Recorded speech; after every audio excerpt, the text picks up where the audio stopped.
Chapter 8:18. Mo Lien's lips pursed into a straight line, and she walked up to pick up the little monk in displeasure. "I'll take you there." Don't. You're so fierce, I can't pee in front of you." The little baldy angrily shouted while kicking his legs. Mo Lien was amused. "Don't worry, pee as much as you want. I'm not interested in looking at you." I don't want you. I want benefactress, wah."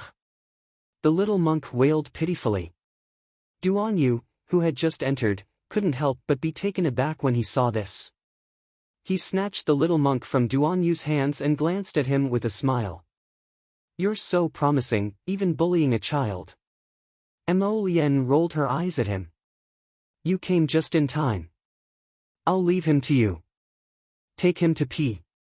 Duan Yu was dumbfounded. He looked down at the kicking little monk and then at the expressionless Mo Lien.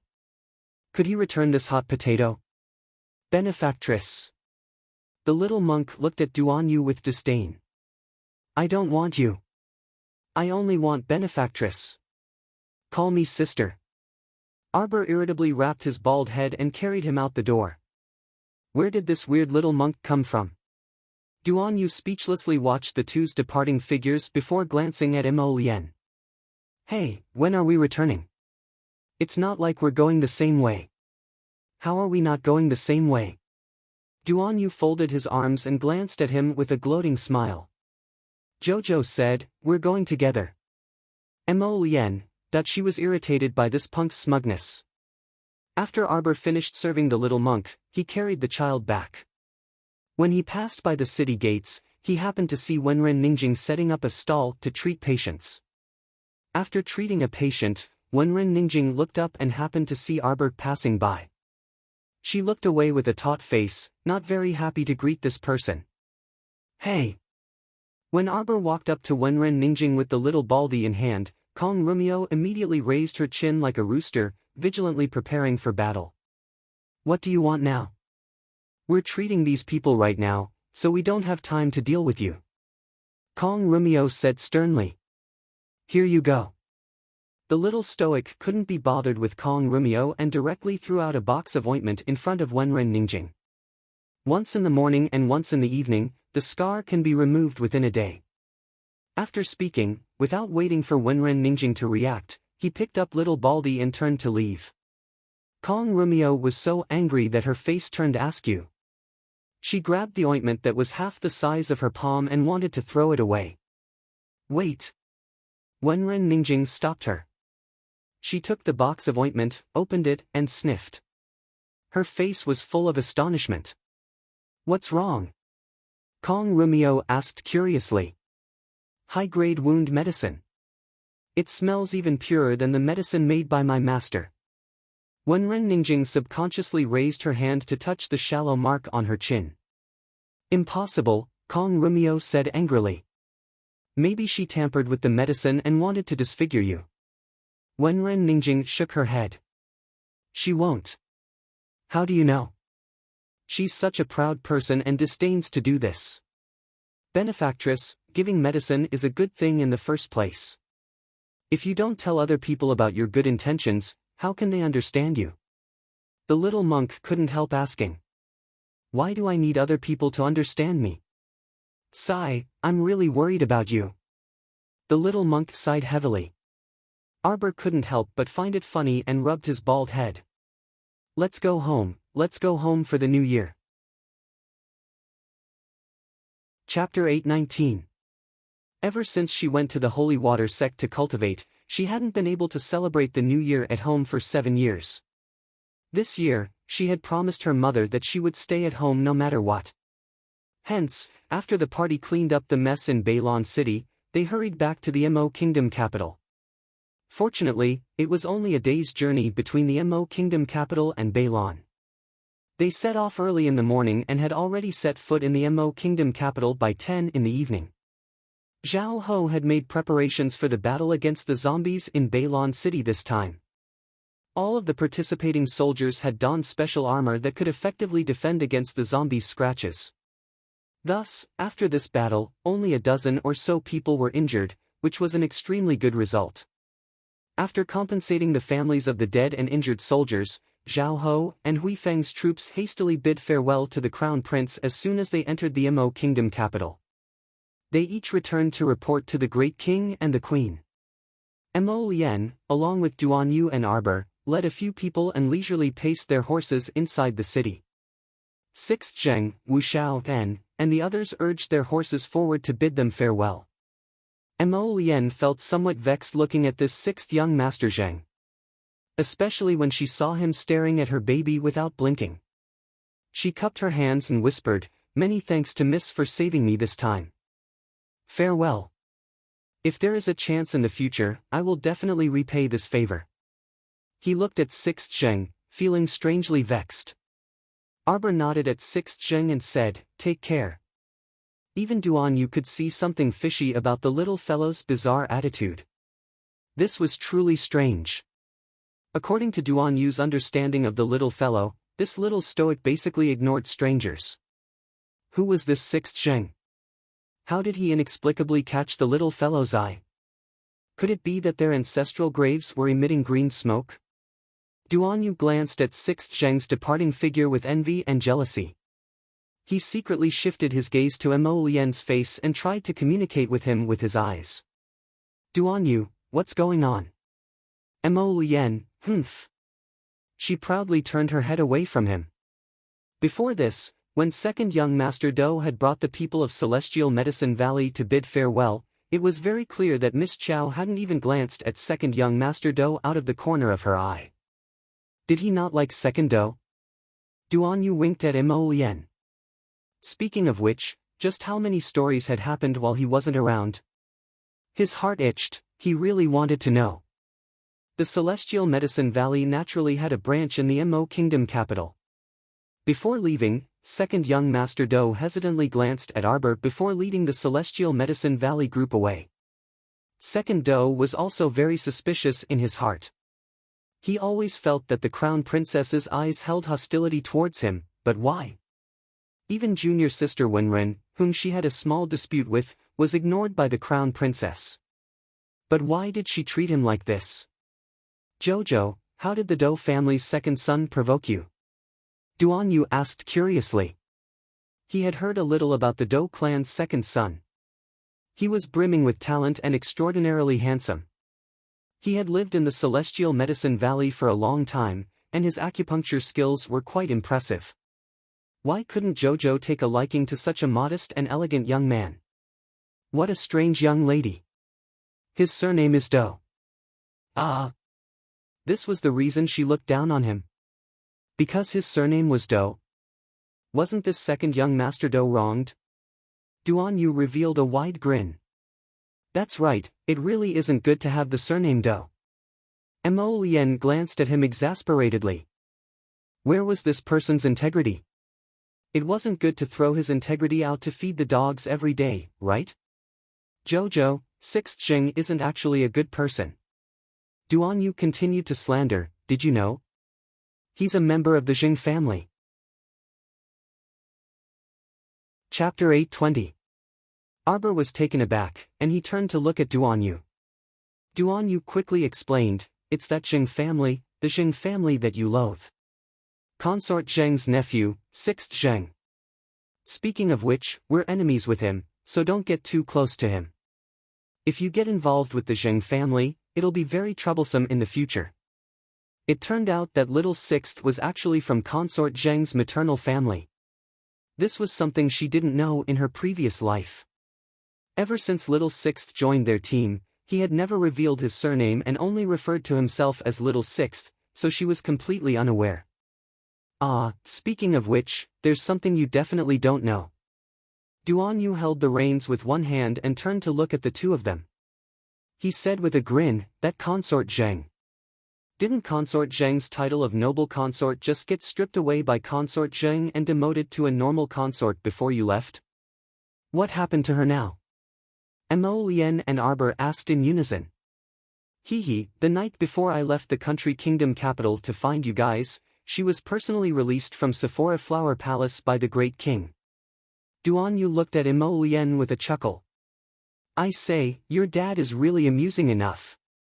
He had just demoted him, and in less than half a month, he had promoted him back to his former position. He even wantonly rewarded the Jing estate so much. I reckon that your mom must be quite furious right now. Imo Lien coldly glared at Duan Yu. Duan Yu rubbed his nose and spread his hands in exasperation. I'm just stating the facts. Don't call her Consort Jing anymore. She was promoted to noble consort by the great king again. Oh, apparently, Consort Jing is pregnant again. So your dad was happy and not only removed Consort Zheng's ban, he even promoted her again. Arbor was taken aback, and his lips curled into a sneer. She's pregnant? Duan Yu felt that there was something wrong with Darling Qiao's smile, but he didn't ask and nodded in high spirits. Darling, she came out to make you unhappy again. How do you think we should deal with her? Who's with you? You can't just call me Bao Bao. Mo Lien gave him a look that told him to get lost. She rode forward and took Arbor's reins. Jojo, don't think about these things. I'll take you home first. Right, let's go home first. We'll talk when we get home. Duan Yu also hurriedly chimed in. Arbor nodded. She was a little tired after being busy every day. She needed to rest for a few days when she got home. As for Consort Zheng, let's put it aside for now. In any case, the special beautifying pill that State Uncle Zheng had bought at a sky-high price had already been offered to her. After she took it for a while, she would be able to teach her a lesson. Arbor, Mo Lien, and Duan Yu turned onto Minshan Avenue, but they stopped after walking a few meters. They saw a carriage blocking the path at the corner. A miss inside the carriage had already been carried down, and two maidservants were frantically massaging her forehead as they called out repeatedly, Miss, Mississippi. Duan Yu raised his brows and gave Mo Lien a look that said, Did you invite them here, from across Arbor? Mo Lien rolled her eyes at him in annoyance. When he turned around, he saw an old doctor carrying a medicine box. He was being dragged by someone and was out of breath as he ran over. Mo Lien and the others dismounted and threw the reins to the retainers to handle. They weren't far from the Marquis' estate, and Arbor didn't have much of a noble style, so they just walked a few steps. That old physician crouched there and administered 2 needles to the miss. Suddenly, the miss's limbs started convulsing, and her face contorted in extreme pain. Chapter 8:21. Why is it like this? The old physician muttered to himself as he continued to perform acupuncture on that miss with a forehead full of sweat. The 2 maidservants were so anxious that tears fell from their eyes. Arbor simply didn't want to join in the fun. In any case, the other party had already called for a physician, so naturally, the physician would handle the situation. Mo Lien pulled her by the hand as she walked past the miss on the ground. She suddenly paused and gazed at that Mrs. Glabella as she softly exclaimed in surprise. Seeing that she had stopped, Mo Lien also stopped. Duan Yu glanced forward in amusement and asked quietly, Chow, what did you discover? This wasn't some illness. There was actually a rune faintly discernible between that Mrs. Glabella. What was going on? Arbor immediately became vigilant. She tugged at Mo Lien's hand and pushed Duan Yu back. Her chilly gaze then turned to that miss who couldn't get up from the ground. Physician, can you treat my miss or not? Look at her pained expression. The maidservant couldn't resist criticizing that sweaty old physician. This pulse is clearly normal. This old man has practiced medicine for many years, but I've never seen this kind of symptom. What normal? My miss was fine in the carriage just now, but she suddenly clutched her chest and cried out in pain. Then she fainted. The maidservant shouted anxiously and angrily, Physician! If you can't tell what's wrong, don't delay my miss's illness. The old physician was momentarily at a loss for words and also stood up uneasily. Come, let me take a look. Arbor suddenly took a step forward and squatted down in front of that miss. When the maidservant turned around and saw a young lady even younger than her miss, her eyes immediately brimmed with distrust. Who are you? What do you want? Xiao Yi. Yes, young master. Xiao Yi led two people forward and lifted up those two shrieking maidservants without a second word. Each person slapped down, and the two maidservants' necks crooked, and they both fainted. What do you want to do? My family's young miss is the third young miss of Li Shaoqing of the Guanglu Temple. You better not mess around. The carriage driver stared dumbfoundedly at Xiao Ye's group. When his gaze landed on Mo Lian and Duan Yu, he felt that these two youths were out of the ordinary. Sorry to trouble you. Arbor held Miss Li's hand and felt her pulse. With a wave of his finger, he took out a blue talisman and slapped it on her chest. The rune flashed in front of Miss Li's chest and surged into Miss Li's body. It went straight to the center of her eyebrows and eliminated the black rune. Miss Li promptly groaned and opened her eyes, meeting Qiao Mu's gaze in bewilderment. It's all right. Hurry up and bring your young lady back to the mansion. Arbor stood up and left, leaving behind the coachman who kept thanking him with a grateful expression. After the three of them were some distance away from the carriage, Duan Yu couldn't resist asking curiously, Jojo, did you use a talisman on her just now? Could it be that Miss Li isn't sick?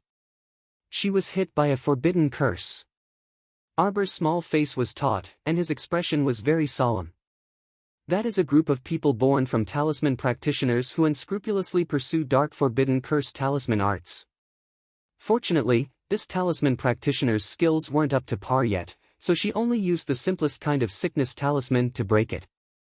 However, Arbor didn't expect that a talisman practitioner would appear in the Mo Kingdom capital. Chapter 822. As the name implied, a charm master was a type of person who wandered in the darkness and secretly used forbidden charms in order to achieve their own unspeakable goals. They were derived from talisman practitioners and had their own inheritances. After several hundred years, many unknown forbidden spells had actually long been lost. The most common illness talisman had different effects depending on the level of the talisman maker. The illness talisman on Miss Li was only a primary level 1, so it wasn't troublesome to resolve it. However, what made Mo Lian and the others feel strange was that curse practitioners, a group that had been extinct for more than 100 years, actually appeared again. Without any warning. Let the talisman patrician family investigate and resolve this matter themselves. Mo Lian said indifferently, the talisman patrician family wiped out a group of curse practitioners 300 years ago.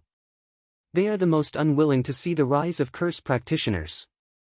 The Mu family absolutely won't allow the existence of curse practitioners to break the balance of the talisman world, Duan Yu also said with a smile. On the other hand, Arbor wasn't too worried. To put it bluntly, curse practitioners and whatnot didn't have much to do with her. As long as they didn't blindly come over to offend her, it had nothing to do with her no matter how they opposed the talisman patrician family. Go spread the news to the talisman patrician family. Mo Lian turned around and instructed Huifeng. The latter nodded and went to do his job without a word. When Arbor returned home, she was just in time for her family's meal, which made everyone overjoyed. Wei Ziqin had been nagging these past 2 days about why the child wasn't back yet. Qiao Zhongbang and second uncle Qiao hadn't dared to tell anyone that Arbor was in Bailon City, so the two of them had been on tenterhooks for several days. Now that they saw that the little fellow had returned unscathed, they were naturally very happy. Arbor took the little monk's hand and introduced him to her family, saying that he was a little monk she had casually picked up on the road. This little monk was as soft and cute as a white bun, so Wei Ziqin took a liking to him at first sight. On the other hand, our dear Qiao Sun became vigilant as he repeatedly glanced at the little monk. Seeing that she was a bit tired, everyone urged her to rest after eating.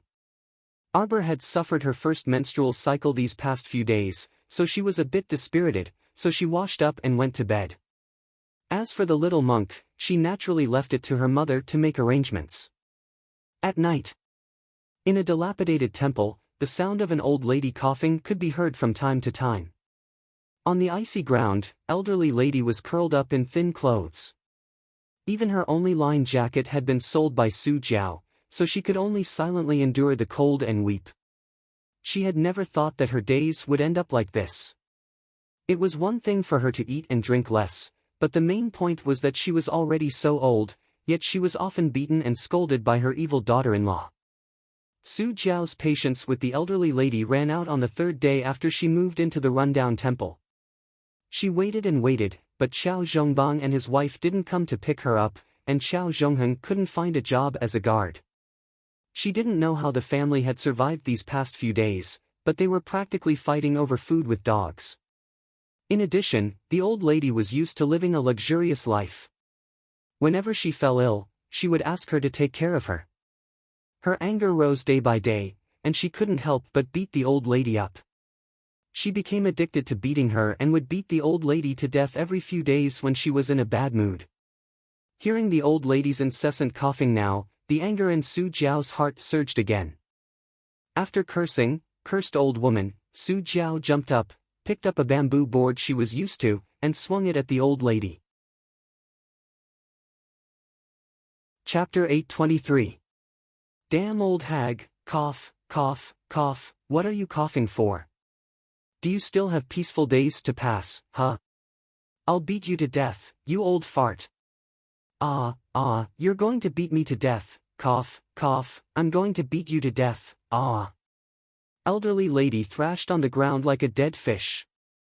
Oh my, are you not letting people sleep anymore? Granny Nyo sat up and grumbled. Qiao Zhongheng also cursed, are you done yet? Are you going to buy her a coffin if you beat her to death? Su Jiao spat and threw down the bamboo board with a slap. Beat her to death and end all troubles, so as to avoid seeing the world in that half-dead state. The other families in the corner didn't find it strange, and after mocking and ridiculing Su Jiao, they prepared to go back to sleep.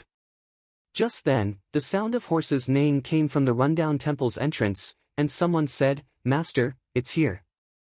A row of torches burned in from the temple's entrance, and the leader was an elderly man in his 60s. When he saw the stammering old woman half lying on the ground, he was slightly taken aback. Someone beside him whispered something into the elderly man's ear, and the elderly man immediately understood. He promptly put on a benevolent face and walked up to help up the thin and frail elderly lady, who was so dirty that her color couldn't be discerned. "Sister-in-law, I'm your brother from the same family, Qiao Dongbua. Do you still recognize me? We should have met a few times several years ago." Elderly Lady Qiao's mouth was cracked from the beating, but when she wanted to speak, it caused her mouth to tremble in pain. She pitifully looked at Qiao Dongbua with panda eyes. "Why you are?" Yet Qiao Zhongheng and Su Jiao understood first, and they immediately revealed covetous gazes. They walked up with bowed heads and bent waists, exchanging pleasantries with Qiao Dongbua. Why you're the same family's eldest uncle, right? Oh my, we've finally met our relatives."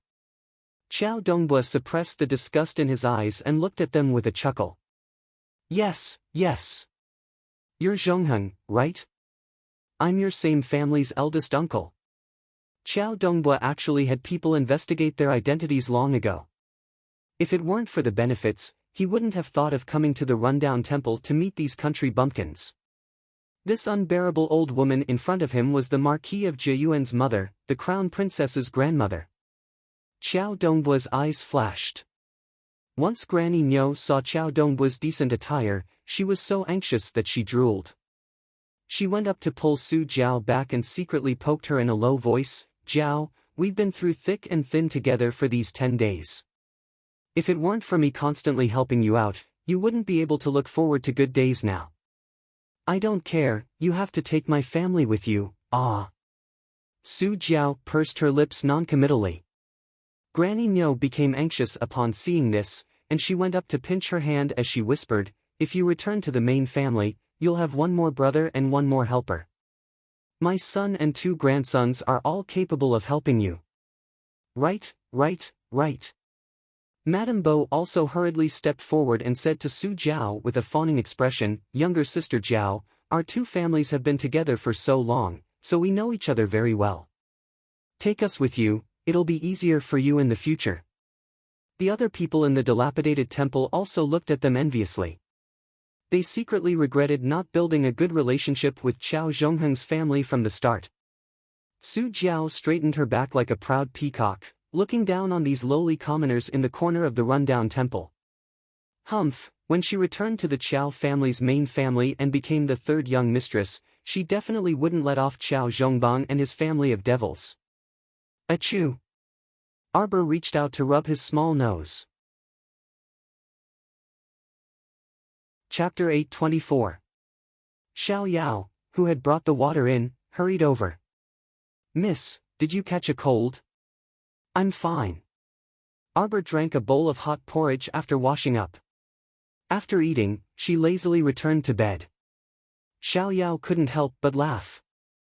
Master and Madam came to see you this morning, but left when they saw that you were asleep. Madam said to go to the courtyard for dinner tonight. Arbor nodded. It was already past lunchtime. She wasn't too hungry after eating a bowl of porridge, so she sent Xiao Yao out. After her afternoon nap, she had a bowl of sweet soup. The little fellow was still lazily reading in bed when she looked up to see Xiao Yao walk in with a strange expression, holding several invitations. What is it? The matriarchs of the Qin family, Mu family, and several other noble families, as well as the prince's consorts, have all sent you invitations, inviting you to admire the plum blossoms, the bamboo, and the scenery. Oh! The little fellow's fingertips fluttered as she flipped a page of the book. Just one oh? Xiao Yao's mouth twitched. Cough, this servant acted on my own initiative and rejected them all for you. However, the great king's second consort said that she would personally visit you a few days ago. I reckon that she will insist on inviting you to the Plum Blossoms banquet. I don't have time. The little fellow didn't even bother to lift her head. Miss, what are you busy with these 2 days? Xiao Yao asked honestly. Do you need this servant to help you? There's nothing to be busy with. I'll just sleep and read some books. I'm too lazy to go out. Arbor put down the book in her hand and looked at the sunlight outside the window. Her bright eyes narrowed, and she flipped out of bed in an extremely good mood. Let's go and stroll around our family's garden. Xiao Yao smiled and followed the little fellow out the door. Along the way, she said, Miss, will you be entering the palace on New Year's Eve? According to tradition, Her Majesty the Queen will gather the princesses and princesses, as well as all the noble ladies to the palace to make dumplings. Of course, the missus didn't actually need to do anything. It was just a formality. I'm not going. Darling Qiao rejected without a second thought. I'm not going anywhere for New Year's this year. I'll stay at home and accompany my mother. Xiao Yao sighed and said with a smile, Madam will be overjoyed. Yes, give everyone more food on New Year's Eve. Give out more delicious food. Okay. Xiao Yao replied happily. On New Year's Eve, madams and young misses gathered in the Queen's brilliant Sun Palace Hall. Queen Zhao, whose melancholy had been washed away by the joyous atmosphere of the new year, sat at the head of the table in high spirits, smiling as she looked at the group of noble women. Although it was supposed to be making dumplings, it was just as Xiao Yao had said. It was just a formality and there was no need for the young misses and madams to do anything. Only the servant girls would take some ready-made dumpling wrappers and fillings from the kitchen and fiddle with them. Consort Zheng is here. Following the announcement, everyone stopped what they were doing and stood up to salute her. Consort Zheng, with the support of her personal maid Kailing, slowly walked in wearing a spacious satin robe and a graceful and luxurious appearance. Greetings to Consort Zheng. Everyone saluted in unison. Consort Zheng stroked her temples and said with a smile, You may all rise. Then, supported by Kailing, she walked in front of the queen and slightly curtsied. Consort Zheng smiled and said, This concubine greets your majesty the queen. This concubine's body has been a bit heavy these past 2 days, so I woke up late. Please forgive me, elder sister. The queen coldly glanced at her, her gaze seemingly sweeping over her flat stomach. Then, she sneered, Younger sister's body is heavy, so there's no need to be so courteous. Sit. Thank you, your majesty. Consort Zheng seductively sat down and swept her gaze over everyone. She pretended to be surprised and said, Why don't I see the crown princess? Chapter 825. Queen Zhao was infuriated. This was simply rubbing salt into the wound. A while ago, her son had come to tell her about this matter. This stoic face would not enter the palace on New Year's Eve. She would only enter the palace on the first day of the first lunar month to pay a New Year's visit to the great king and queen, as well as attend the New Year's banquet. According to the usual practice of previous years, the princesses, commandery princesses, noble ladies, and noble ladies would all enter the palace to go through the motions. However, her daughter-in-law said that she would not be coming, so she, as her mother-in-law, couldn't take it lying down. This morning, Hua Xian had properly comforted her, which made her feel a bit better. Consort Zheng, this bitch, jabbed Her Majesty the Queen's heart with one sentence. Consort Zheng chuckled while covering her mouth. This consort heard that the great king's second consort held a plum banquet and personally sent an invitation to the crown princess, but she was turned away at the door.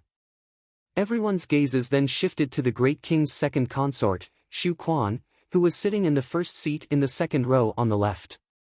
Xu Quan stood up gracefully and curtsied to the queen before curtsying to the noble consort. Afterwards, she spoke unhurriedly like a young lady from a noble family. It was Quan, who was impetuous. She was not turned away at the door, and the Marchioness of Jiayuan personally welcomed her.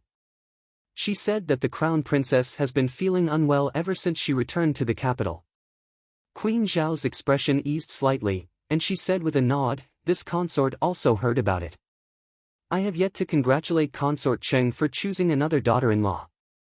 A middle-aged consort seated below Consort Cheng commented with a smile, it is all thanks to your majesty's great fortune.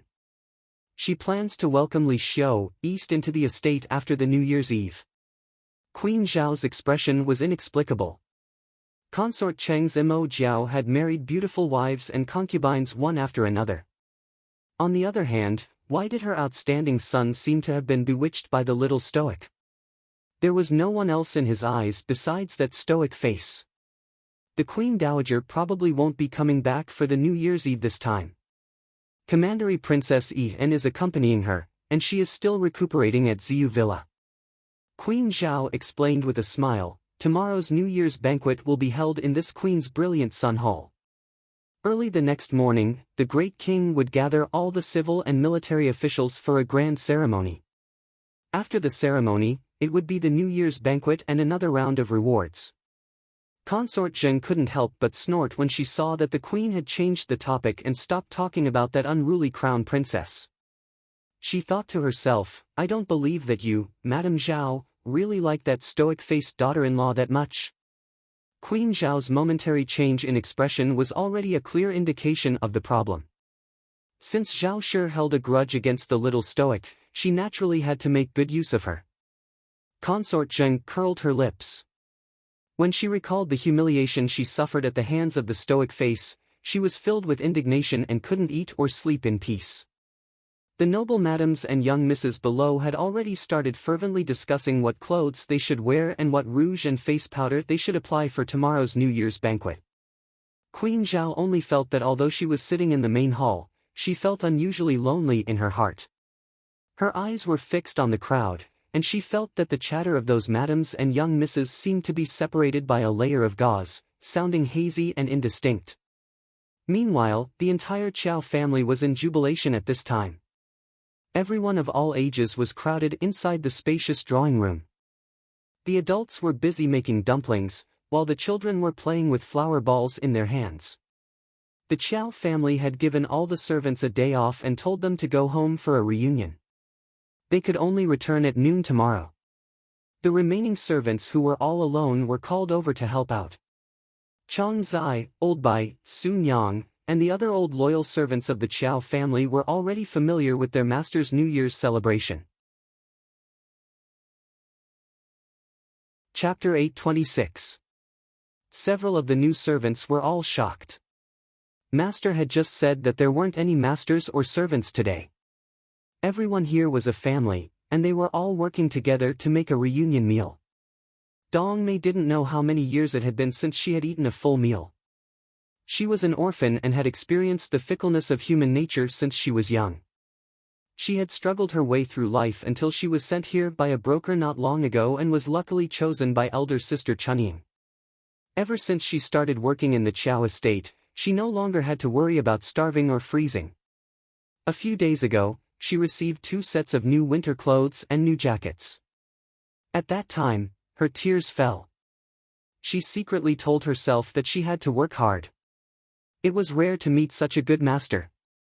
If she didn't work hard, she would really be a fool. Today was New Year's Eve, and Master and Madam actually allowed all the servants who didn't go home to have a reunion meal together. This once again refreshed her understanding of the Master's family. Stop playing. Wei Ziqin lightly patted her younger daughter's hand and said with a smile, "Look at your sister. What kind of toy are you making?" Xiao Lin pouted and said, "Mother, you only care about sister. Look at sister's dumplings. They're so crooked and ugly. How can they be prettier than mine?" It was rare for Arbor to feel awkward. Don't tell me that her talent in cooking was very mediocre. You lass. Wei Ziqin raised her hand to pat her younger daughter, but Xiao Lin ran away in a flash and sprinkled a handful of flour on her younger brother Qiao Sen's little face. Qiao Sen looked at his sister with a dumbfounded expression. The white dumpling-like little monk beside him actually chuckled and clapped his hands together. Just as he was about to open his mouth and chant, "My Buddha," he freaking flicked the flour all over his face. His nose and little mouth were stained with some white. Xiao Lin looked back and laughed out loud. "His Highness the Crown Prince is here, His Highness the Crown Prince is here." Chang Zai excitedly ran through the door and shouted. The whole family hastily patted off the flour on their bodies and hands.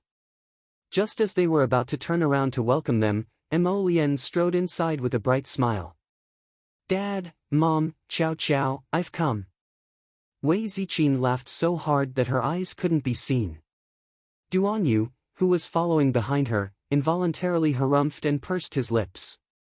He eagerly ran up to her and said, "Auntie, I'm also here. I especially came today to freeload." "Hey, kid, what are you talking about? If you like, you can come here to eat every day." Wei Ziqin couldn't stop smiling. When Mo Lien heard this, she immediately ran to her mother-in-law's side and said, "Mother, we have to make him hand over his rice, oil, and salt." "Shoo shoo shoo, Auntie isn't as petty as you," Duan Yu said with a grin. Arbor smirked and walked over to Mo Lien with a plump dumpling that he had made. He stuffed it into his hands and said, "I made it. Jojo, the dumplings you make are really pretty. I can eat 30 of them in one go if you make them. Can't you eat until you're full?" Duan Yu speechlessly rolled his eyes before also saying, "I can also eat 30 of them." Qiao Zhongbang laughed heartily. "Okay. Then let's hurry up and make more dumplings. Aren't you returning to the palace today?" Arbor quietly asked as he tugged at Mo Lien's sleeve. Mo Lien's phoenix eyes curved as he smiled at him. "I'll stay up with you until the new year. We can just return before 5 o'clock. At 5 o'clock, the great king would solemnly hold a grand opening ceremony.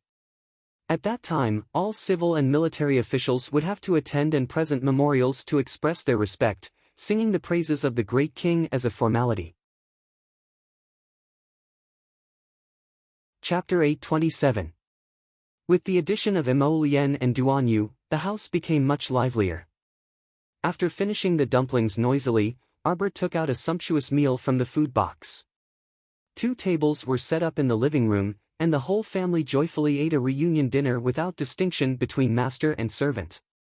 Wei Ziqin took out small embroidered pouches and distributed them to the servants who were beaming with joy. She also gave the children all kinds of gold ingots with flower marks on them. The ingots for the children were for fun, while the ingots for the servants were 10 pieces of low-grade mystic currency that could be used to purchase items. This type of mystic currency was the newest circulating currency that the imperial court had just issued. It was forged from magnetite, so it was naturally divided into low-grade, mid-grade, high-grade, and supreme-grade mystic currency. Reportedly, it was not only used in the Mo Kingdom, but also in many northern countries. Every fortification of various sizes could use this type of mystic currency to register in advance so that they could purchase items from the food and cloth stores the next day. Dong Mei tightly clutched the embroidered pouch in her hand. She only felt that the main family was all good people, and that she had a lot to look forward to these days. Arbor sat on the eaves, holding a cup of hot tea in one hand as she looked up at the bright moon in the distance. In the past, at this time, she would accompany the old sect master, and aunt masters on the snowy peaks to admire bamboo and drink tea, quietly waiting for the new year to come. Perhaps he would never return to such a life again. Jojo, are you thinking of the sect? Mo Lien's large, warm hand gently grasped her soft, small hand. When Arbor looked up, she saw the man's phoenix eyes rippling under the moonlight. As long as Jojo is here, the sect won't disappear. Mo Lien reached out to pinch her small chin before pointing downwards. Look, father and mother are so happy today. Arbor looked down and saw the two foodies, Xiao Lin and Xiao Sen, hugging a large fruit box and happily munching on multicolored fruits. Xiao, who was collapsed on the side. Perhaps because he ate too much, he was rubbing his stomach with one hand. Xiaoyao stifled her laughter as she brought him a bowl of digestive soup. Brother Xiaohu scrambled to his feet and smiled foolishly at Xiaoyao with an embarrassed expression. Duan Yu was currently playing horse-jiao with his parents and second uncle. When she looked over, she happened to see her mother grinning from ear to ear. Oh my, Duan Yu, are you always going easy on Auntie? Auntie got burnt again. Auntie, you're so lucky today. Qiao Zhongbang pretended to be angry and snorted. Why not? With Buddha's blessings, how could he be unlucky? She saw the little monk sitting cross-legged on a soft cushion next to her mother's feet. He was holding a wooden fish in his hand and knocking it while mumbling something. The corner of second Uncle Qiao's mouth twitched. He didn't know whether to laugh or cry as he said, "Little master, can you stop knocking? Which monastery would hold morning prayers until this hour? What a funny little doll." She didn't work hard in the morning, but when night came, she was cramming. That's not it. The little monk answered second Uncle Qiao's question as he knocked on the wooden fish. This young monk is doing tomorrow's morning prayer. Second Uncle Qiao glanced at him exasperatedly. Why are you doing tomorrow's morning prayer now? Duan Yu guffawed. Is there a need to ask? It's definitely because he can't get up tomorrow morning. The little monk lowered his head with a blush and continued to knock on the wooden fish, casting everyone's laughter to the back of his mind. It wasn't until Arbor was feeling a bit sleepy that the sound of firecrackers and drums rang out, waking her up with a start. When she looked again, she saw that her drowsy state from earlier had thrown herself into Mo Lien's arms. Chapter 828. The little monk had already finished tomorrow's morning lesson and was having fun with Qiao Senator. He ran over to tug at Duan Yu's robes and insisted on dragging him to set off the firecrackers. Duan Yu couldn't win against the children and was dragged out the door. Mo Lien floated down from the eaves with Arbor in her arms and followed them out. In the darkness of the night, the light from the firecracker suddenly shot out, breaking the silence of the area with a bang. Arbor was a bit sleepy and fell asleep in a daze. She didn't even know when Mo Lien carried her back to her room. She didn't sleep well the entire night because of the firecrackers. However, all the madams and noble ladies had to enter the palace to pay Her Majesty the Queen their New Year greetings before 7 a.m. today. She didn't go to the palace yesterday, so she naturally couldn't challenge Queen Zhao's dignity today. After freshening up, Arbor changed into a bright red dress and a cloak made of fire fox fur of the same color. At this time, the sky was just beginning to brighten. Xiao Yao was at the front holding a lantern to illuminate the way. Arbor walked to her mother's courtyard and happened to encounter Xiao Lin when she reached the front of the main room. "Sister, Happy New Year. Give me my New Year's money." Xiao Lin was wearing a pink jacket with a sapphire blue fur cloak wrapped around it. When she saw her, she quickly ran up with a grin and hugged her arm. "You're asking for a beating, asking sister for things all day long. Wei Ziqin happened to walk out and chided with a smile when she saw Arbor stuffing a pouch to her youngest daughter. Xiao Lin stuck out her tongue and shrunk her neck to hide behind Arbor. She waved the pouch in her hand and shook it. Sister gave it to me. I'll have brother-in-law give me another one later. Make a pair, hee hee. Xiao Lin stuck out her tongue. Wei Ziqin looked at her daughter with a headache and raised her hand to smack her again. Look at her mischievous appearance. You're not allowed to cause trouble for your sister when you enter the palace today. Mother, what trouble can I cause? Xiao Lin shook her head and said, I don't know how obedient I am. As they were talking, Qiao Zhongbang walked out with his youngest son, Qiao Senator. He smiled and said, Are the three of you ready? It's time to go. It's been done for a long time. Father, we were waiting for you, Jolin said. Then let's go. Qiao Zhongbang had just finished speaking when a small bald head popped out from the side of the door. The little monk looked at Arbor pitifully. Benefactress, where are you going? Arbor glanced at him and waved at him. I'll take you to eat meat. The small monk immediately shook his head like a rattledrum. I'm not eating, I'm not eating. This little monk is determined not to eat meat. Wei Ziqin secretly pulled Arbor's sleeve and whispered, Jojo, are you going to bring Kong Kong into the palace? Yes, Arbor nodded and said, today's New Year's banquet is divided into 2 parts, and I won't be back until very late. It would be too pitiful to leave the little monk alone at home. Wei Ziqin thought about it and agreed. She also couldn't bear to leave the child alone at home, but she was still a little worried. Will Nyang Nyang not like it? Arbor said coldly, what does it have to do with me whether she likes it or not? Wei Ziqin was speechless. This daughter of hers was always so cold. People who didn't know her would definitely think that she wasn't easy to get close to. The family boarded the marquis's carriage and headed towards Huabei Gate. Today's New Year's banquet invited officials of 5th rank and above and their family members. It wasn't early for them to leave, and the roads would probably be a little congested. Chapter 829. Sure enough, before they even entered Huabei Gate, the official road started to get a little congested. The carriages were connected to one another, and they couldn't see the end of the road. The driver was a young man called He Zi. He was in his early 20s and worked for his father. He spoke and acted very nimbly. He Zi's driving skills were pretty good, and the carriage moved steadily. Along the way, the whole family was laughing and chatting. From time to time, he would carry the little monk over to tease him. The little monk put his palms together and kept muttering to himself. Kong Kong, how many years have you been a monk? Xiao Lin deliberately teased the little monk and scratched his little head. The little monk looked at her with some confusion. He blinked his eyes and counted with his fingers. 1, 2, 3, 4. Kong Kong has been in the temple for 4 years. Benefactress's sister, why are you asking this? When Arbor heard this title, the corner of her mouth couldn't help but twitch. Her father, Qiao Zhongbang, also twitched.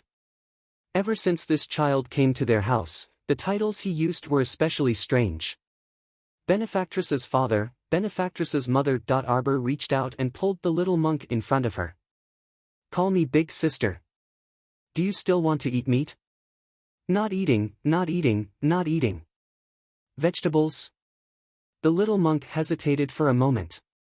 It's okay to eat less. Arbor moved her finger and took out a juicy peach from her inner world. Call me big sister. Big sister. The little monk immediately reached out and took the peach. Xiao Lin laughed loudly. Master, madam, young master, young miss, sit tight.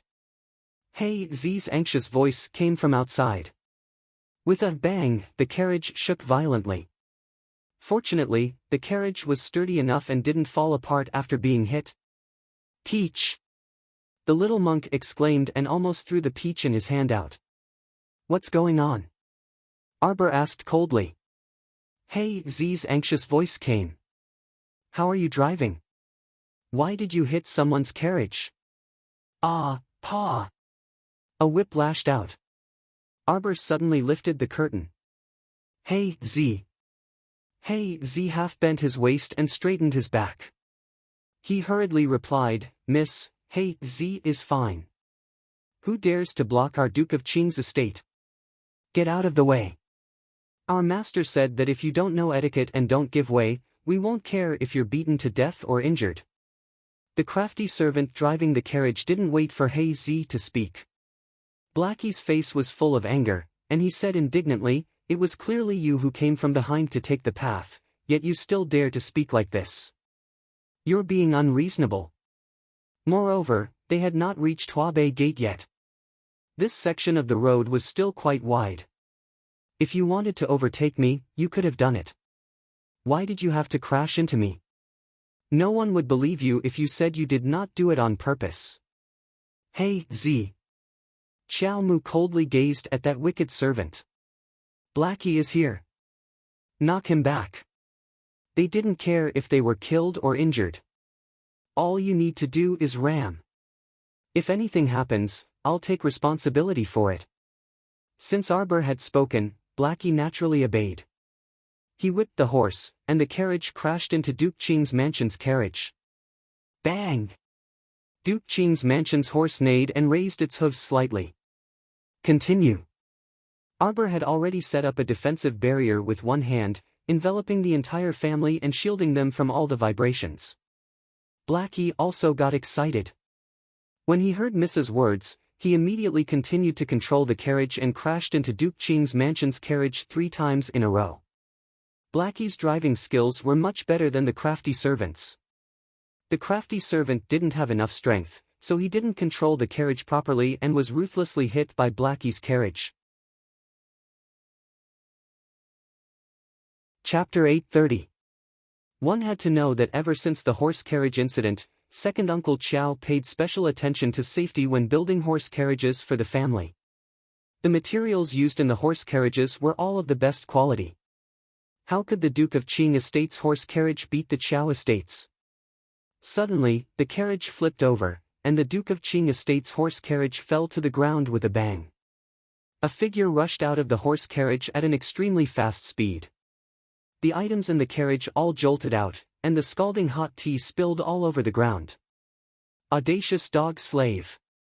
A stern shout rang out, followed by a powerful sword aura that struck towards He Zi with the force of a thunderbolt. If this strike hit, He Zi would definitely lose his life on the spot. Arbor raised her hand and sent out a wave of profound energy, directly repelling the opponent's sword aura. How could the opponent dare to receive it? He only felt a mighty wave of profound energy rushing towards him, as if it would tear him apart in the next second. At the critical moment, an old man suddenly appeared and sent out a wave of profound energy to meet it. The 2 waves of profound energy collided in midair, causing a loud bang. The passing horse carriages stopped in fright, and no one dared to move forward. The old man's right hand was slightly numb from the shock of the profound energy, and shock appeared in his eyes. Looking up, he saw the other party's horse carriage stop, and a red-clothed girl came down from it. Her clear gaze fell on them, and her face was expressionless. She was so young, but her profound energy cultivation was actually above his. The old man's eyes emitted a bit of disbelief. Damn it! The man who attacked earlier was in his early 20s. His face was very pale, as if he was anemic, and traces of gloominess floated in his eyes. At this moment, his black cloak had already been torn to shreds by the profound energy, revealing a grey robe inside. His entire person was somewhat in a sorry state. Bastard, you dare to do this to this young master. Slap! A heavy slap landed on his face from a distance. This slap contained profound energy, and half of Shi Guangjin's face was swollen in an instant. Ow! Shi Guangjin was caught off guard, and was a bit stunned. That old man hurriedly rushed over and pulled him behind him. Third young master. Shi Guangjin's face suddenly became very ugly. His malicious eyes locked onto Arbor, as if he wanted to eat her alive. Crown Princess. Lightning floated behind her and whispered, "This man is Duke Qing's 3rd son, Shi Guangjin." "I've dealt with it," Arbor said coldly. Without even glancing at Shi Guangjin from the corner of his eye, he turned around and boarded the car. Without any hesitation, Lightning reached out to grab Shi Guangjin's neck. Provoking their vicious crown princess on the first day of the new year, especially trying to knock over the marquis's carriage, directly touching the crown princess reverse scale. This was really like carrying a lantern and courting death. Hero, please show mercy. How could Lightning listen to his nagging? With a whistle, 2 more shadow guards appeared beside him and blocked the old man's Xian Qi with one hand. The cold sword was unsheathed, and the sword in Lightning's hand actually pierced towards Shi Guangjin's chest. Who dares to cause trouble outside Huabei Gate? Violence is not allowed in front of Huabei Gate. Imperial Guard Commander Hui Feng, who had received news that someone was fighting outside Huabei Gate, hurriedly led a team over. From afar, he saw the sword in Lightning's hand piercing towards someone's chest. Hui Feng's brain spasmed, and he acted to stop him without thinking. Commander Hui, you came at the right time. Quickly save me. Shi Guangjin breathed a sigh of relief and hid behind Hui Feng as if he had caught a life-saving straw. Chapter 831. Shi Guangjin didn't expect that this young lady from the Qiao estate was completely different from any girl he had known before. She was someone who would make a move on you if she said so. She was ruthless and merciless. How could he, an elder who, be a match for 4 or 5 people? Seeing that he was in trouble, Commander Hui arrived. Shi Guangjin immediately shrank behind Hui Feng as if he had found a life-saving straw. Hui Feng still hadn't figured out the situation. He couldn't help but be stunned when he saw the cowardly appearance of the 3rd young master of Duke Qing's estate. Get out of my way. A cold voice rolled into Hui Feng's ears like a clap of thunder. He was startled. Who was this voice? When he turned his head to look, his jaw almost dropped in shock. This general greets the crown princess. Hui Feng hurriedly restrained his shock and stepped forward. He lowered his head and cupped his fists in greeting. Arbor coldly glanced at him. This person offended me in front of the palace gate. Should he be punished? Hui Feng swallowed his saliva. He felt that the situation wasn't good. Looking at the crown princess's cold and emotionless expression, she couldn't be thinking of. How did 3rd young master Shi offend the crown princess? Hui Feng only felt that cold sweat was about to drip down. He cursed Shi Guangjin's 18 generations of ancestors in his heart. This bastard, of all people to provoke, he just had to blindly anger the crown princess. Was this person someone who could easily let go of you? He intended to overturn my carriage and murder me. Murder? This was a serious crime. Hui Feng hurriedly turned his head and glared at Shi Guangjin. How dare you, Shi Guangjin? Shi Guangjin saw that the situation wasn't good and immediately cried out, there are so many carriages coming and going on this official road. Anyone can see it. My carriage was overturned by her. How can you say that I wanted to? Slap! Arbor waved her sleeve and slapped Shi Guangjin's other cheek across the air. Now, it was completely symmetrical. Both sides of Shi Guangjin's face were puffed up like fermented buns, except that it was a little red. Did I allow you to interrupt? Arbor said coldly. Hui Feng's eyelids twitched, and he raised his sleeve to wipe his sweat. In the past, he had always heard He Tian and the others nag in front of him, saying that their future crown princess was not someone to be trifled with, and that they could mess with anyone but the crown princess. Previously, when he saw the crown princess in Beilon City, Hui Feng still didn't have a concrete idea of who she was. He only knew that the crown princess was a rather aloof person who was expressionless no matter who she met. Now that he had seen how she dealt with Shi Guangjin, Hui Feng finally had a preliminary understanding of the crown princess. It's a misunderstanding, a misunderstanding. Seeing that the situation was getting out of hand, the old man hurriedly stepped forward to smooth things over. Previously, when Shi Guangjin ordered the boy servant to crash into the Qiao family's carriage, he had advised against it. Unfortunately, Shi Guangjin didn't listen, which led to the current situation. At this time, their state Duke of Qing's estate's carriage had collapsed, and the crown princess's carriage had stopped, blocking the entire road. The carriages coming from behind had no choice but to stop. Several upper-class madams, young misses, and young masters dismounted and got off their horses, watching the commotion from afar. The State Duke of Qing's estate had lost face this time. "Where are the crown princess's royal guards?" Arbor shouted coldly. "Here." Lightning and the others gathered behind her with a whoosh, each of them standing ramrod straight, their backs straight like pine trees. Chapter 832. Strip this person's clothes for me. With Arbor's command, Lightning and the others swiftly pounced forward. Shi Guangjin was enraged. Just as he was about to resist with mystic energy, Lightning suddenly struck the back of his neck with the hilt of her sword, causing him to fall flat on his face. "Ow!"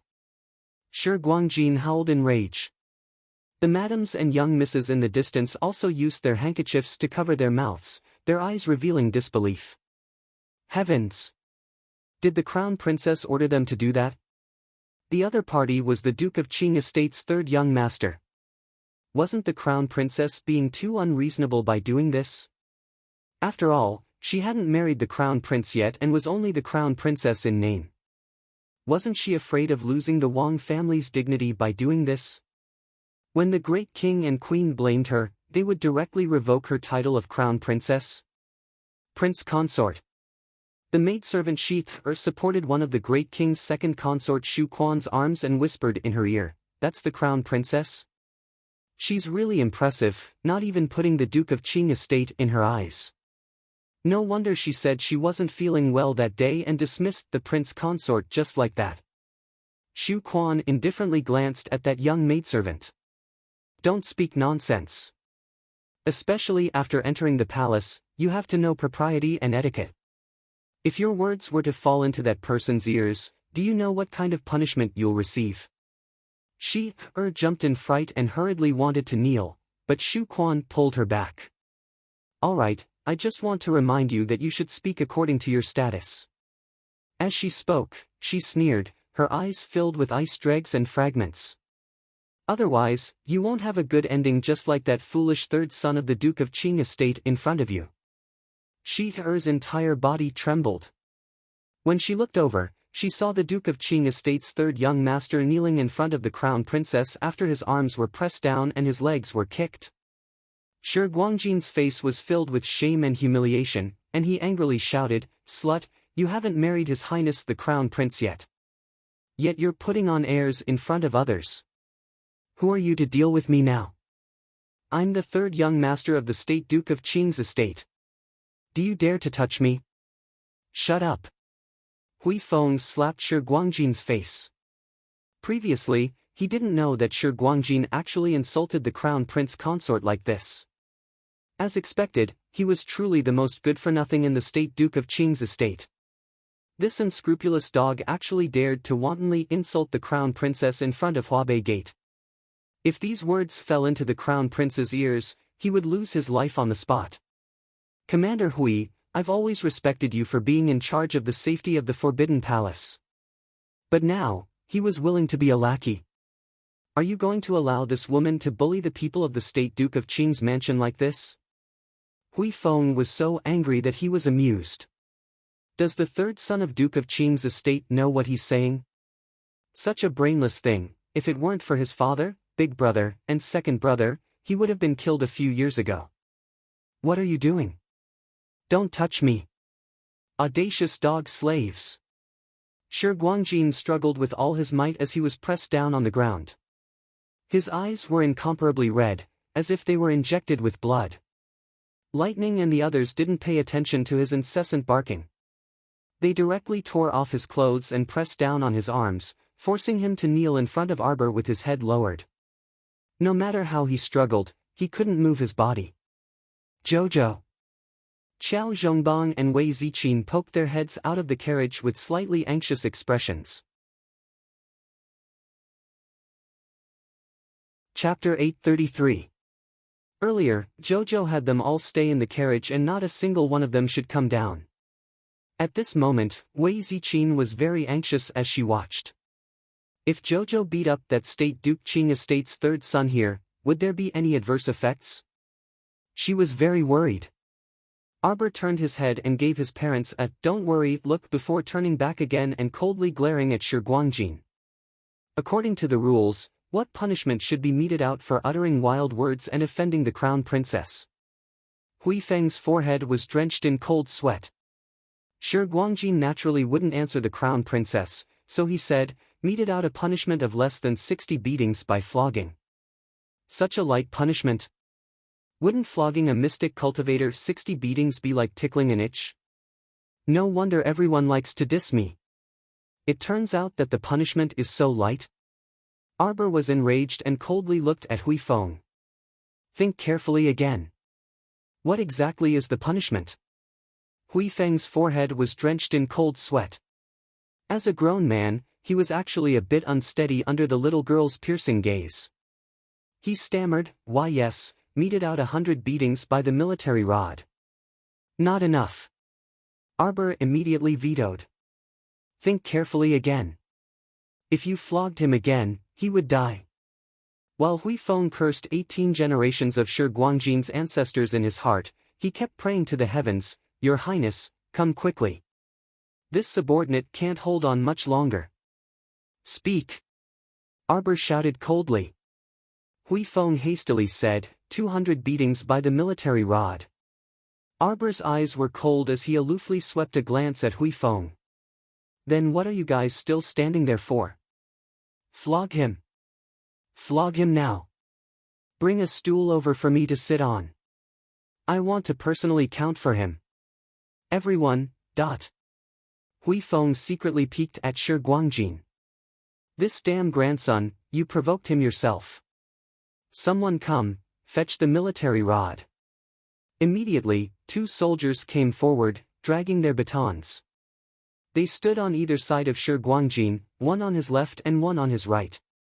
Arbor sat down on an armchair carved from pear blossom wood. She raised her hand, and Xiaoyao immediately understood and ran down from the carriage to hand her a cup of hot tea. Hui Feng's eyes twitched. Arbor took a sip of tea, looked at the 2 soldiers leisurely, and said indifferently, "I heard that the military rod in your barracks is also a subject of study. For example, there's a method called drag beat. When you hit someone, you drag it out a little. Every time you hit someone, your skin will break and blood will flow. Laymen don't know the ropes and will think that you hit someone very hard. In fact, you don't use any strength at all." As the crown princess spoke coldly, Hui Feng and the soldiers around him broke out in cold sweat. If you want to use this method to fool me, then don't. You can give it a try. The moment Arbor finished speaking, Hui Feng and the others simultaneously knelt on one knee and said in unison, "This subordinate doesn't dare." "If you don't dare, then hit him." Arbor said coldly, "If eating alone doesn't increase your strength, I don't mind finding another 2 people to hit him." "Yes." The 2 soldiers who were flogging him instantly straightened their backs, not daring to have any other thoughts. They got someone to press Shi Guangjin down and swung the military rod at Shi Guangjin's buttocks on the spot. Shi Guangjin was publicly flogged outside Huabei Gate. He instantly lost all face, and his entire body trembled in anger. In the beginning, he didn't take the military rod seriously. After all, he was a mystic cultivator. He just couldn't bring himself to do it and only felt humiliated. But gradually, that wasn't the case anymore. He couldn't keep using mystic energy to protect his buttocks, right?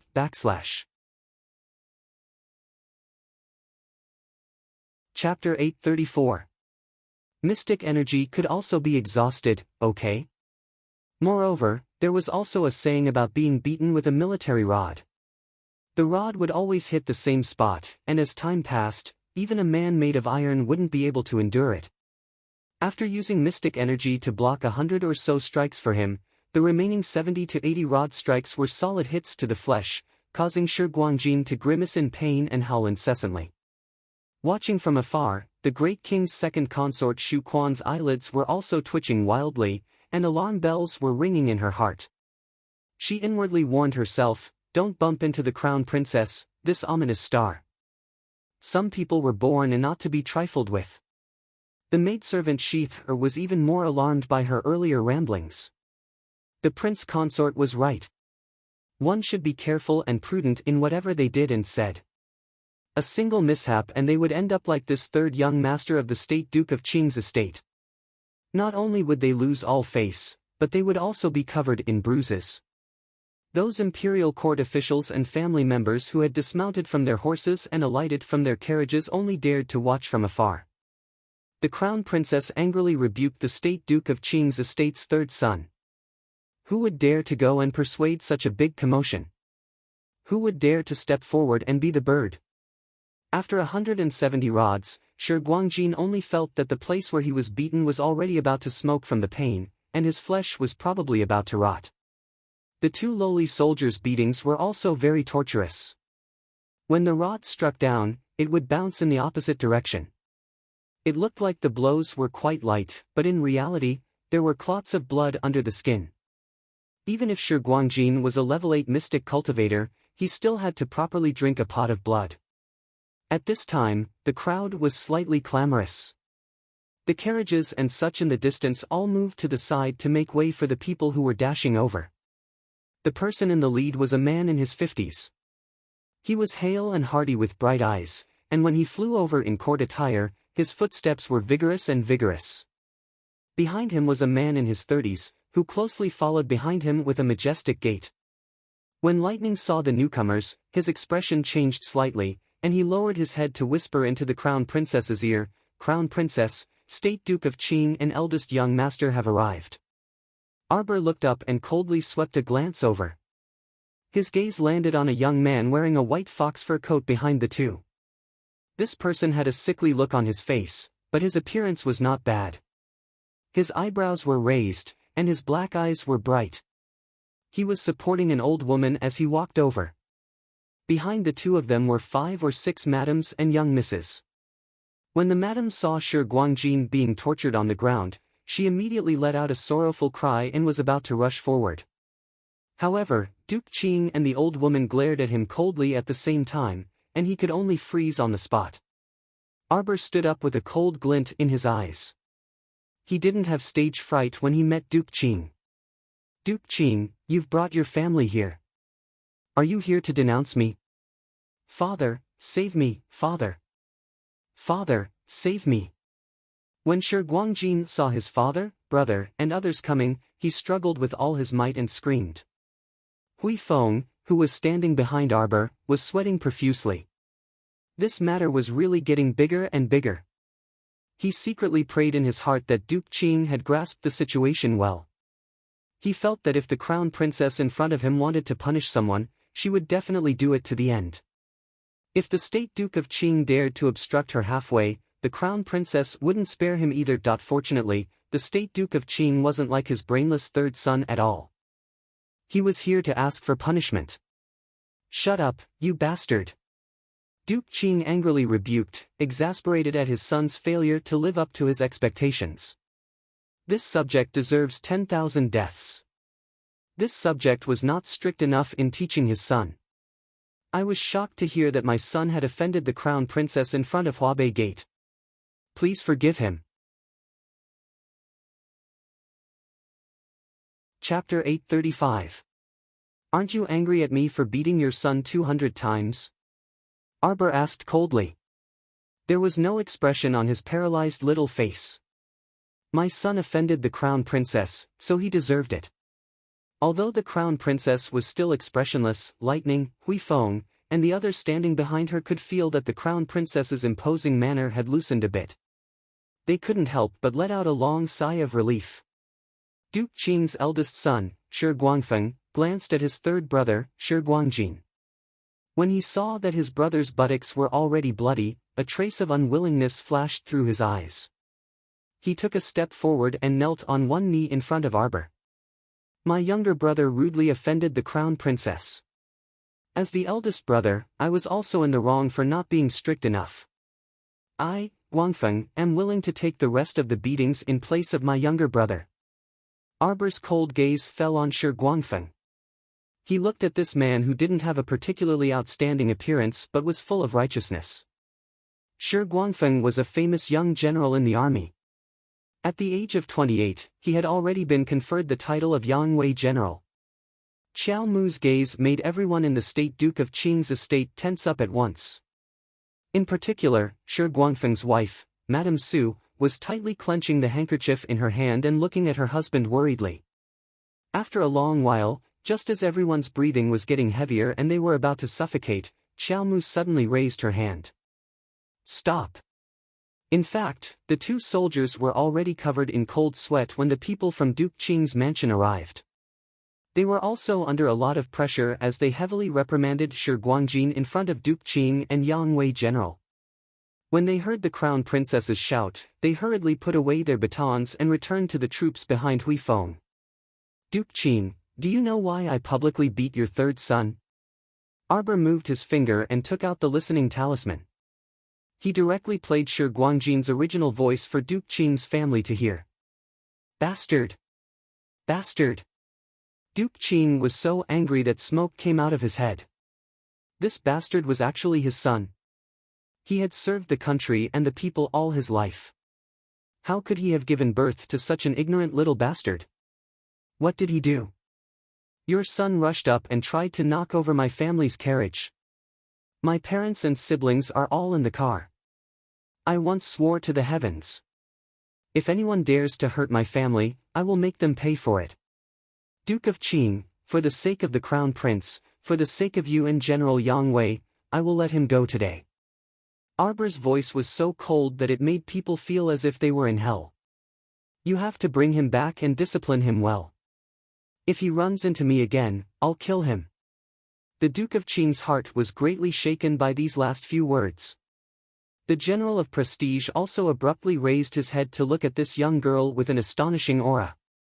There were more than 100 people in the huge arena, including those who were watching the show. No one dared to make a sound.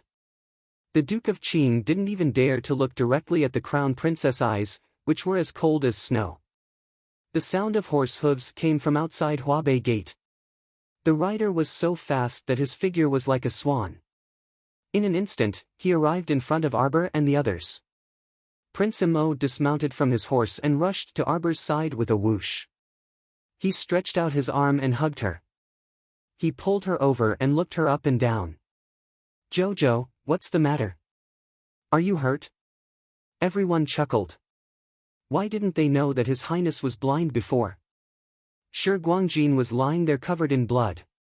As soon as he rushed over, the first thing he asked was if the crown princess was hurt.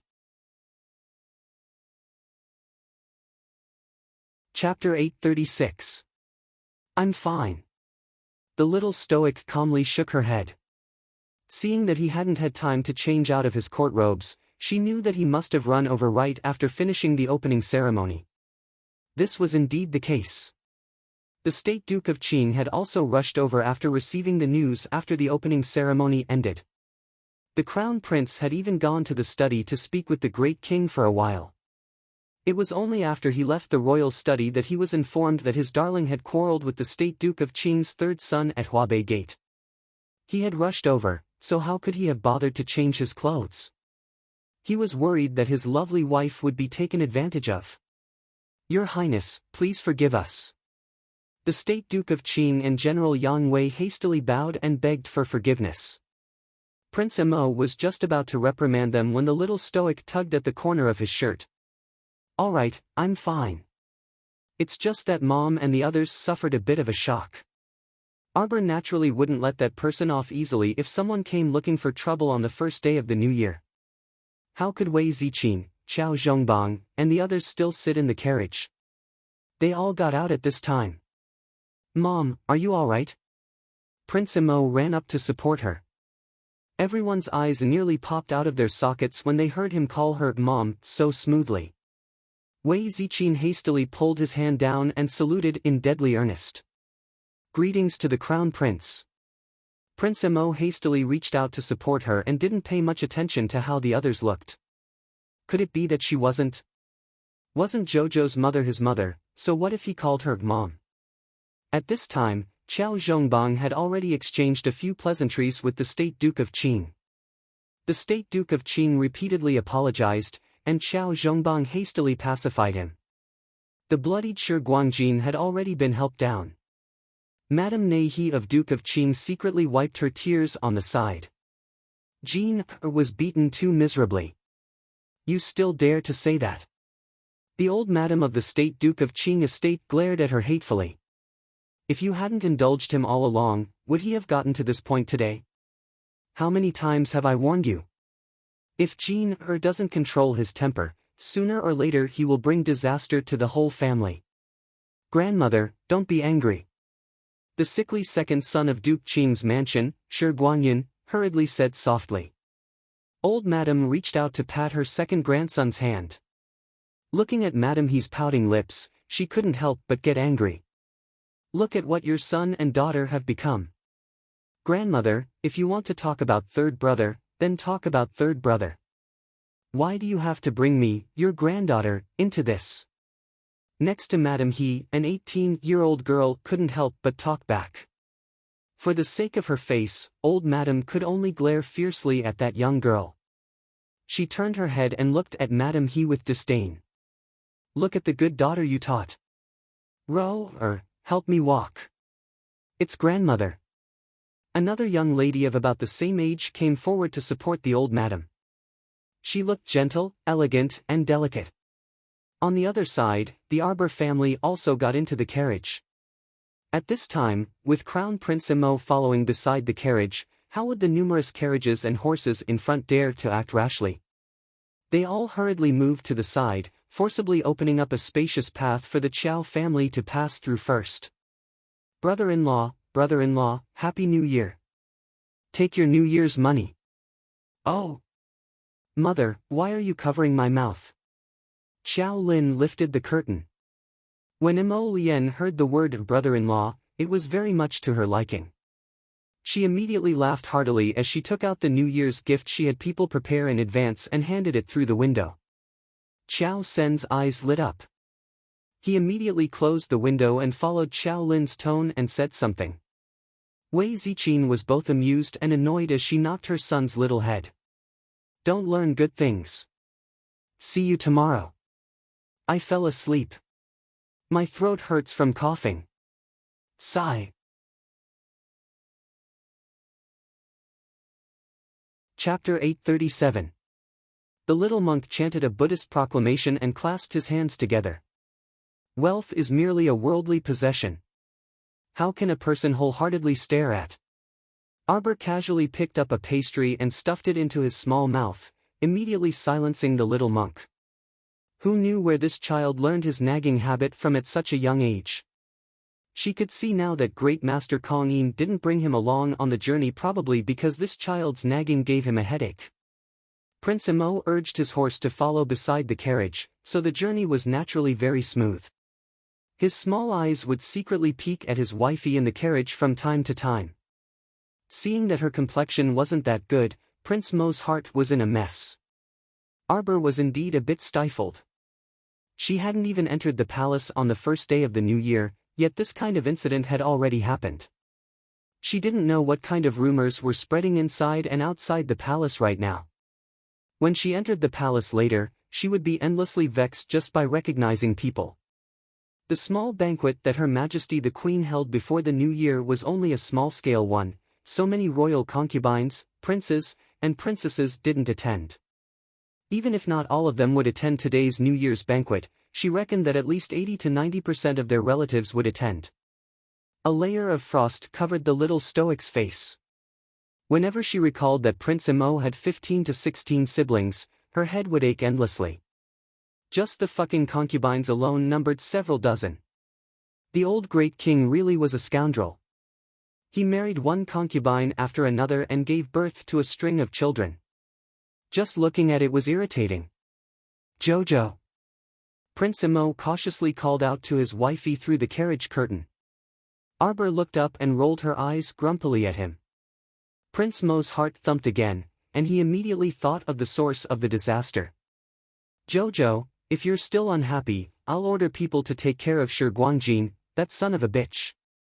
His father, Qiao Zhongbang, who was holding a cup of tea, freaking shuddered, and he hastily called out, Jojo. I see that you're not happy. The little fellow rolled her eyes at him again. Prince Mo immediately gave her an aggrieved look. "Jojo, I'm fine." Wei Ziqin couldn't hold it in and burst out laughing. She reached out to put down the curtain. All right. We're about to enter the palace. Don't be like this in front of outsiders."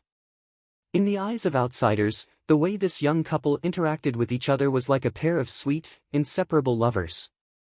The crown prince could only sigh when he couldn't see his little wife.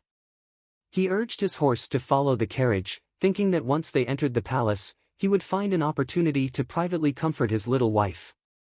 Get someone to investigate why that Shi Guangjin is so stupid that he wants to fight with me. There had to be a reason for this. Arbor didn't believe that two people who didn't even know each other would be at loggerheads the moment they met. The little fellow lifted the curtain and swayed her tender little face in front of the crown prince, causing a certain someone's heart to flutter. "I've already investigated. We'll get back to you soon." Mo Lien had already sent someone to investigate. "You're not allowed to smile at me." The little fellow's wooden face was expressionless. "Why?" Prince Mo paused, and the smile froze on his face. "You're annoying me." Darling Qiao slammed the curtain and put it down. Just now, when she saw the crown prince galloping over on his horse, she inexplicably felt that he was so handsome that it was infuriating. Chapter 838. At this moment, when she saw Crown Prince Mo grinning at her with a pair of curved phoenix eyes that rippled with ripples, her small heart actually started pounding madly uncontrollably. "I-oh." This was her heart, how could it not be controlled by her? So it was all his fault, causing her to be unable to control her heart. "Smile, smile, smile, what smile? You're not allowed to smile at me." The moment she put down the curtain, she could still hear his hearty laughter. The little fellow was so angry that she ground her teeth and twitched her fingers. Qiao Zhongbang looked at his daughter with fear and trepidation. What did he think she was going to do? In the end, he saw the little fellow take out a fresh carrot from her inner world and bite down on it with a crunching sound. She thought that a certain person's big head was biting down. Wei Ziqin was immediately amused. She wrapped an arm around her daughter's shoulder and pinched her little face with a smile. She felt that the little fellow was a bit cute when she was angry, and she was even more lively than usual when she was expressionless. The carriage entered Huabei Gate and smoothly entered the Forbidden Palace. They followed the spacious path paved with limestone slabs all the way to the entrance of Kongjian Gate before stopping. Once they reached the inner door, everyone had to get off the carriage and change into a carriage or a small sedan. The Crown Prince's carriage had already stopped at the side. Prince Mo flipped off his horse and ran to the side of the carriage. He saw the little fellow peeking out of the carriage with a carrot in her mouth. He didn't even think before picking her up. When he looked down, he couldn't help but be amused. "Jojo, are you hungry? Don't worry, I've prepared breakfast for you in the carriage. Let's eat a bit before we go." Benefactor, men and women shouldn't touch each other. "Shut up." Prince Mo looked down in annoyance at the little baldy who reached out to grab a corner of his robe.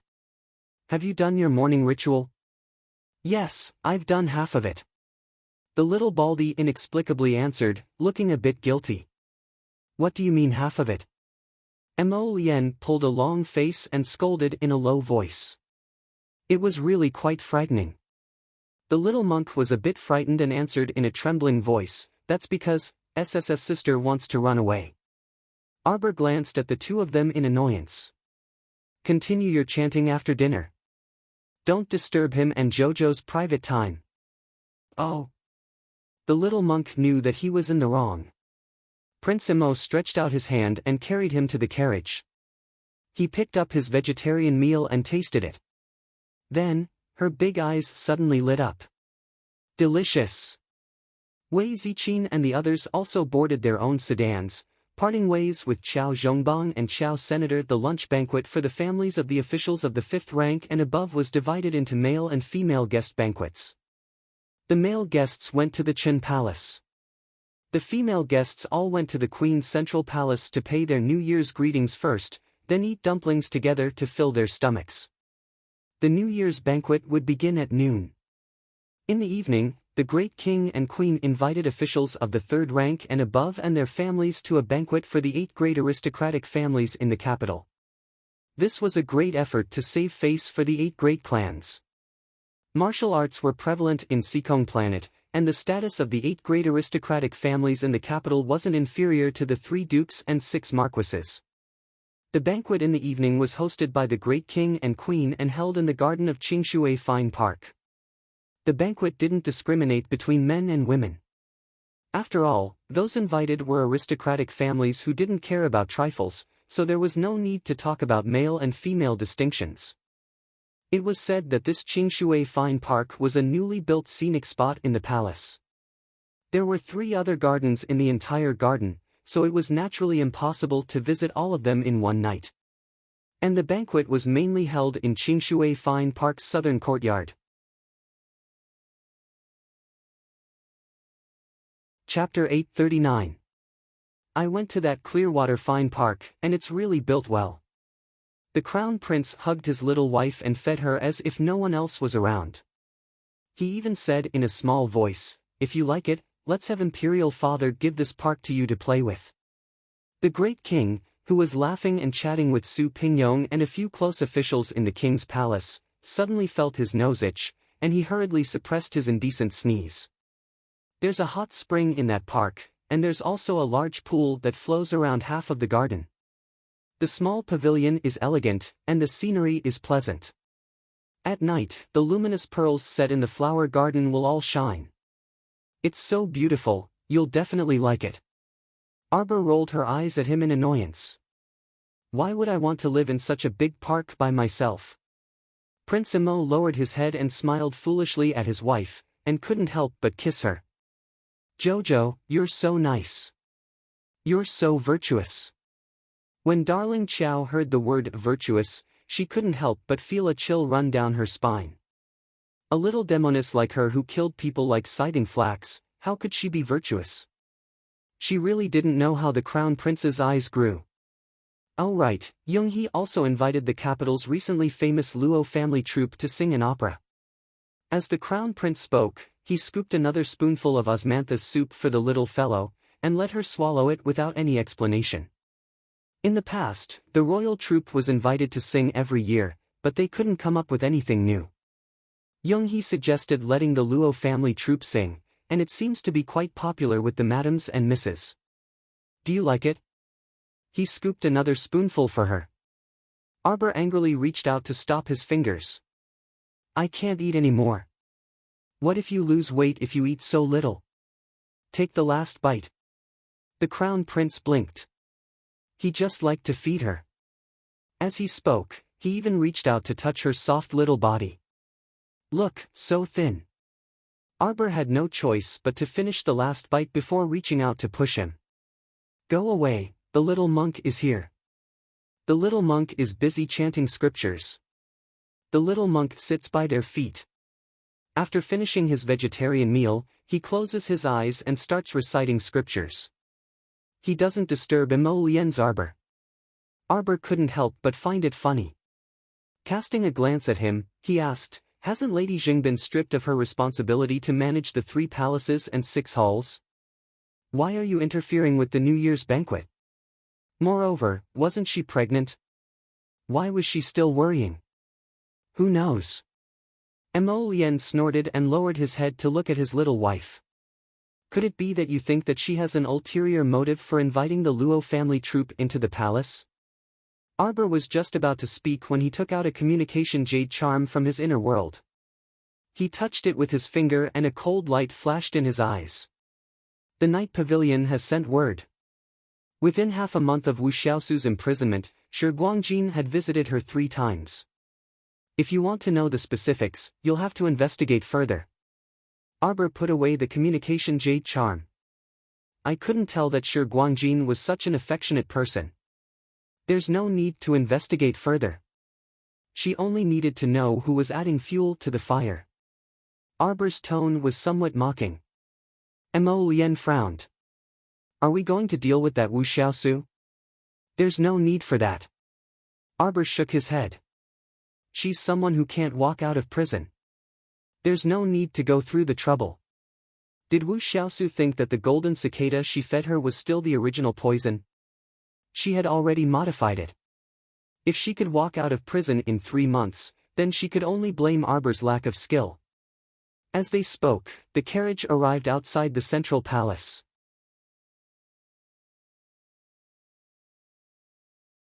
Chapter 840. Jojo, I can only see you at night. Mo Lien didn't let go of his little lady. Be careful. If you encounter any trouble, immediately send me a message. I know. When he recalled Younghee's actions, he didn't know what she was up to, so he could only deal with whatever came his way. Wei Ziqin and her second daughter also alighted from the sedan and walked over to bid farewell to the Crown Prince.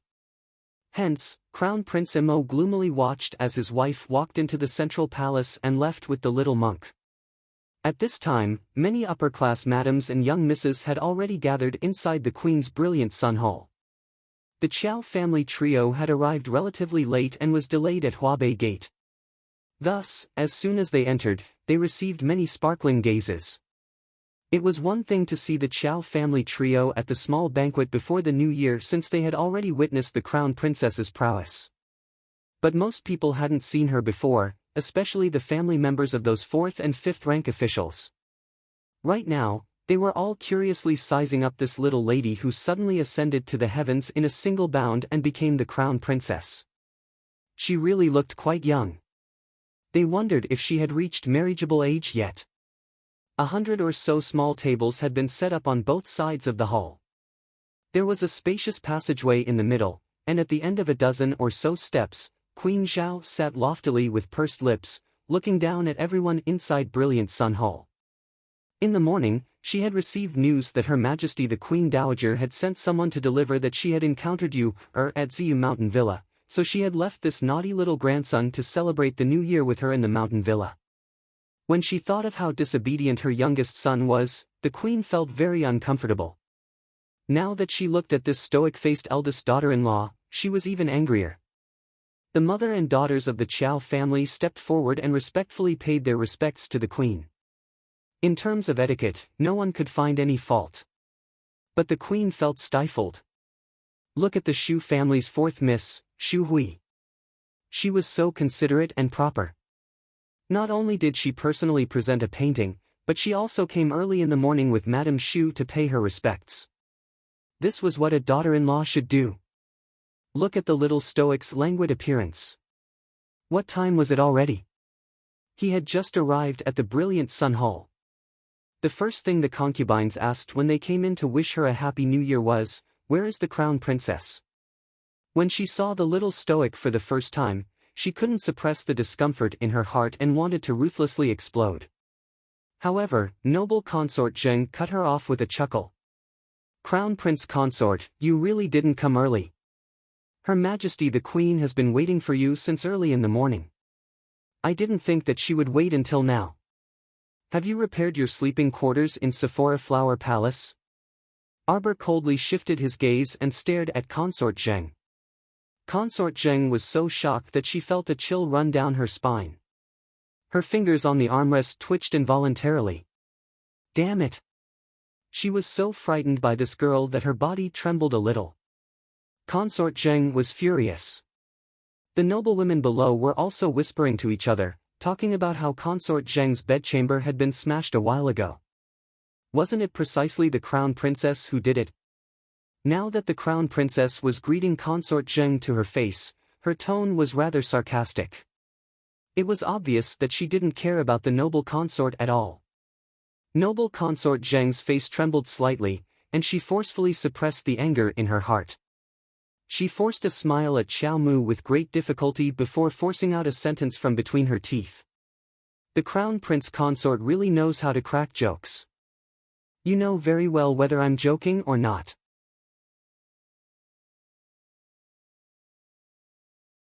Chapter 841. Consort Zheng's face instantly filled with anger.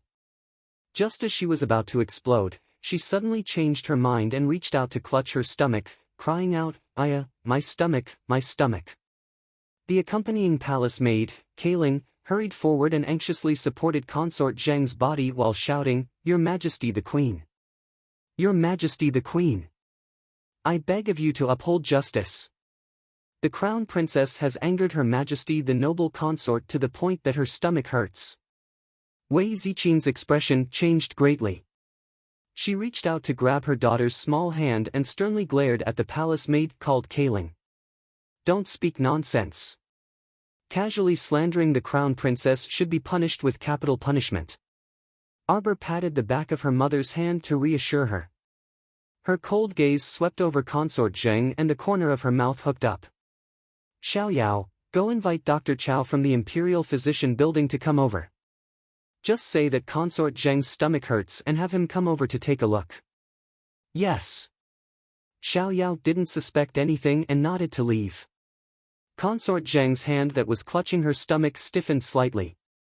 Then, her expression changed greatly. "Stop. Crown Princess, there's no need for you to worry about this. I've always had a doctor I'm familiar with to treat me. There's no need for you to interfere." "How can that be?" Arbor walked step by step in front of Consort Zheng. Her dark eyes coldly stared at her. "If I don't invite the head doctor over to take a look, what if something happens to Young He and she insists on blaming it on me? Then wouldn't I be unable to wash away this filth even if I jumped into Wang Hai, What a formidable crown princess." Everyone was slightly shocked and looked over in awe. Only noble consort Zheng and Kaling were looking into Qiao Mu's eyes. They only felt like there were countless bony arms in the depths of those eyes that wanted to pull them, master and servant, into the abyss of hell. Consort Zheng shrieked in surprise. Without caring about her image, she shrank behind Kaling. "Enough!" Queen Zhao was furious. It was the first day of the first lunar month, and she had already given her so much trouble. She didn't like Consort Zheng, and she didn't like this crown princess either. He only felt that the two of them, one big and one small, were both troublemakers. As soon as they bumped into each other, they started arguing with each other. "Crown Princess, our Imperial Highness is pregnant. Can you please speak nicely to her?" Kaling cried as she begged, putting on the appearance of a loyal servant. Arbor sneered and asked in a voice so low that only the master and servant could hear, "Pregnant? Are you sure?" Consort Zheng's expression changed abruptly. Her resentful eyes were filled with disbelief. She looked at Arbor in horror. Qiao Mu's lips cracked open like a wooden carving, and she gazed icily at noble Consort Zheng and her servant. She asked coldly, "What if I make this matter known to the world?" "Don't!" Noble Consort Zheng cried out in alarm. Sensing the queen and many royal concubines casting puzzled gazes at her, she immediately straightened her body as a chill ran down her spine. She straightened her face and said, "Kaling, don't speak nonsense. My stomach is just feeling a bit uncomfortable. You're making a fuss about nothing. What if you wrongly blame the crown princess? What should we do?" Queen Zhao's cold gaze landed on Consort Zheng as if she wanted to burn a hole in her face. She wanted to see why she suddenly changed her attitude. Noble Consort Zheng stood up by herself and forcefully supported Kaling's hand, saying, "Help me to sit over there." It wasn't until she returned to her seat that noble Consort Zheng looked at the crown prince consort, who had sat down on her own, in shock.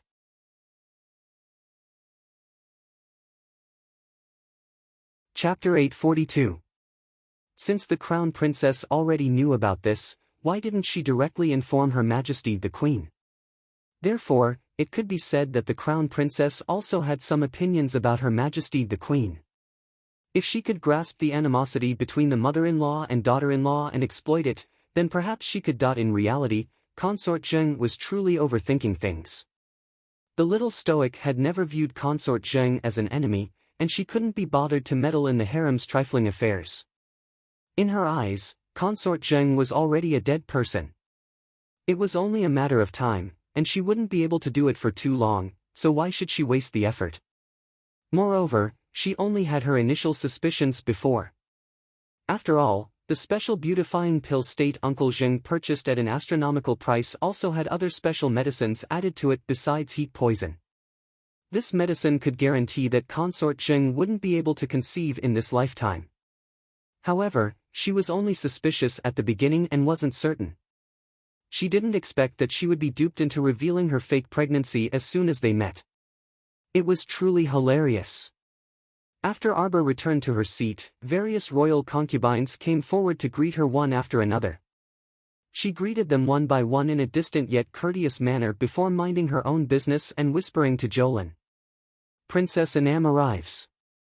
After the announcement, a thin woman fully dressed as a princess consort walked in from the long passageway outside the hall. This subject greets Her Majesty the Queen. Please rise, Princess Consort. Queen Zhao still had a smile on her face when she saw Wu Hongma. The vassal king of Nan was one of the vassals conferred by the late emperor with a different surname, so the queen naturally had more respect for Princess Anam. Princess Consort, you've lost a lot of weight, Queen Zhao said after glancing at Wu Hongma. I've troubled Her Majesty the Queen to worry. Wu Hongma smiled and sighed, either intentionally or unintentionally. Today is the first day of the first month of the new year, a day for family reunions. I'm not afraid that Her Majesty the Queen will laugh at me. Today, my sister-in-law woke up early in the morning and went to visit Xiaosu. Poor Xiaosu, a young lady, is being tortured in that kind of dark and gloomy place. The Queen's expression turned a bit awkward, and she even snuck a glance at Xiao Mu. Her son was the one who had caught her. No matter what, she would not let her son lose face and make the decision to release her.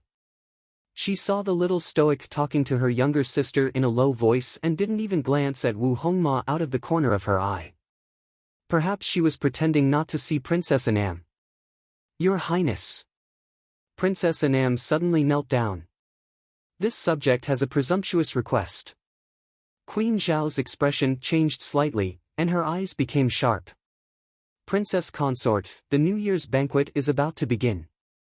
You should quickly return to your seat. Wu Hongma said loudly, this subject earnestly requests the crown princess to be merciful and pardon my niece Wu Xiaosu's wrongdoings and release her from prison. Queen Zhao rubbed her forehead as she felt a headache coming on. This morning's events had really made her feel sick. Queen Zhao's gaze fell on Arbor. Many royal concubines, commandery princesses, noble madams, and young misses also turned their gazes towards Arbor. Xiao Lin pursed her lips and tugged at her sister's sleeve. She couldn't help but be furious. Vexing matters were everywhere in the palace. After getting rid of a consort Zheng, another princess consort jumped out. No wonder sister didn't like her. Arbor slowly looked up, and his chilly gaze landed on Wu Hongma. His voice was frosty as he said, I've never been merciful. I only have killing intent. Chapter 843. Princess Anam was taken aback. She stared at Arbor with a tense expression, and the wrinkles on her face could simply squash a fly to death. The crown princess completely didn't follow the script. How was she supposed to continue acting out her own story? She originally thought that if she cried in this brilliant sun hall, the little girl would definitely panic due to her inexperience of the world. Perhaps she would reluctantly agree to release Xiaosu because she couldn't bring herself to go. As long as the little girl said okay in this brilliant sun hall, even if she wanted to go back on her word afterward, she, Wu Hongma, would definitely have a way to make her unable to regret and swallow her grievances. Who knew that this little girl's words and actions would completely exceed her expectations, making her at a loss for words? Wu Hongma sneered and simply turned to face Arbor. She feigned a curtsy and wiped the tears from the corners of her eyes as she said, Crown Princess, please take pity on this aunt's heart. Xiaosu is still alone in prison at the beginning of the new month. If she previously offended you in any way, she has already repaid what she should after being imprisoned for these dozen days. Please. The little stoic's cold face didn't bat an eyelid. Wu Hongma pretended to kneel down and bent her knees as she lamented, do you want this old one to kneel down in front of you before you'll release her? This was coercion. All the noble ladies and madams with royal mandates in the hall were dead silent, and only Wei Ziqin was so angry that her entire body was trembling. She abruptly stood up and angrily said, "Vassal king consort of an Anan, speaking of which, you are also the crown prince consort's elder. You're making a scene in this hall without any regard for face and crying and making a racket like a shrew. You're deliberately torturing the crown prince consort." "Mother, it's fine." The stoic face was still expressionless as she sent her mother a placating glance. "Please sit down." She then set her gaze on Wu Hongma. "Princess Anam, why aren't you kneeling?" Arbor asked icily. "It's been a while since you said you'd kneel. Your knees aren't broken, right? It's not like this crown princess can't accept your kneeling." Everyone was dumbfounded. The entire hall was so silent that even a pin drop could be heard. Queen Zhao also sat up straight. That day, when she heard that the crown princess had smashed the classics reverence hall, hit beautiful Huang, and kicked consort Zheng, she had only heard about it. She had never seen it with her own eyes. Today, she saw that her daughter-in-law was indeed not a good person. Princess Anam was probably going to be in trouble today. Everyone cried out in their hearts. Wu Hongma's face slightly trembled. If she wasn't in the brilliant Sun Hall, she would have jumped up and wanted to tear apart Arbor's mouth. It was simply too depressing and infuriating. Arbor glanced at her coldly, gripped the teacup tightly, and snorted. "So it's just a show. I originally thought that you loved your niece very much, but I didn't expect that you're nothing more than this. You can't even bend your knees, let alone talk about anything else. Let me tell you, Wu Xiaosu's 3-month prison sentence can't be reduced by a single day. You want to fish her out with just a few words? It's not that easy." The teacup in Arbor's hand turned into fine powder with a bang. "Death or 3-month prison? Choose for yourself." A deathly silence pervaded the entire brilliant Sun Hall. No one dared to breathe loudly. They didn't expect that a little girl could emit such a frightening aura. At this moment, not to mention the others, even Princess Anam was endlessly shocked. Chapter 844. Wu Hongma even felt a bit of regret at this time. She had said that this matter wouldn't work, but her sister-in-law was so annoying that she had to beg the queen for mercy on the first day of the new year. Wasn't this a piece of iron that had been kicked so hard that her foot hurt unbearably? Wu Hongma couldn't continue singing at this time. Standing on the stage, she couldn't get up or down. Her entire body was stiff and extremely awkward. Fortunately, someone announced that noble Lady Ying had arrived at this time. Everyone's gaze turned to the door. If there wasn't a good reason for her to be late at this time, then it would be considered disrespectful to Her Majesty the Queen. Sure enough, Queen Zhao's expression instantly became very unsightly. Her line of sight seemed to be coated in a layer of ice as it landed on the beautiful figure that gracefully walked in from the door. This beauty was no more than 16 years old. Her small face was like a freshly peeled egg, white with a hint of pink. Her pair of eyes were as soft as water, as if they could suck in a man's soul with a single glance. No wonder His Majesty had been running to Yingluo Market every day recently. When Consort Zheng saw this woman, she clenched her silver teeth, wishing that she could swallow her whole. It was this slut who had pretended to faint on the side of the road in broad daylight, encountered the great king by chance, and climbed onto the dragon bed in one step. This concubine pays respects to Her Majesty the Queen, and wishes everyone well. The little girl timidly spoke in a small and weak voice, as if she was afraid that someone would startle her. Consort Zheng said with a fake smile, "Oh, noble Lady Ying, you really are a noble woman with a lot of matters. Coming to pay Her Majesty the Queen a New Year's greeting at this time, such arrogance." Queen Zhao's expression darkened as she coldly stared at noble Lady Ying. Consort Zheng's few words naturally couldn't incite her anger. Consort Zheng was eager for her to punish this little dainty girl, so why should she fulfill her wish? Noble Lady Ying wasn't one to be spoiled. Seeing the situation, she obediently knelt down and kowtowed to Queen Zhao. Only then did she say unhurriedly, "This concubine had left early in the morning.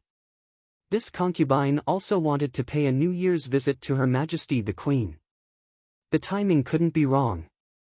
Noble Consort Zheng couldn't stand Noble Consort Ying's delicate and meek appearance the most, so when she heard Noble Consort Ying's words, she rolled her eyes at Noble Consort Ying from the back, and the corner of her mouth involuntarily turned up.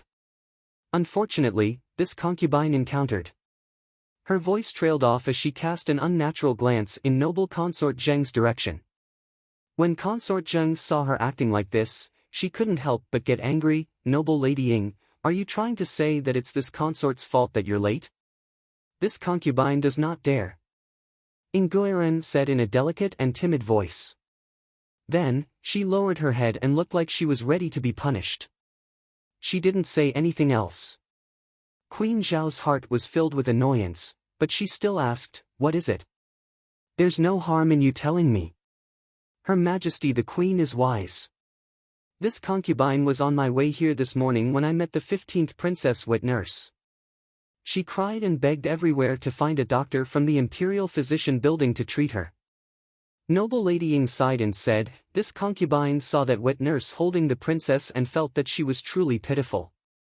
Thus, I instructed the palace maid Sui Qiao to take my name card and go to the Imperial Physician Building to invite the Imperial Physician on duty here. This delay is truly this concubine's fault.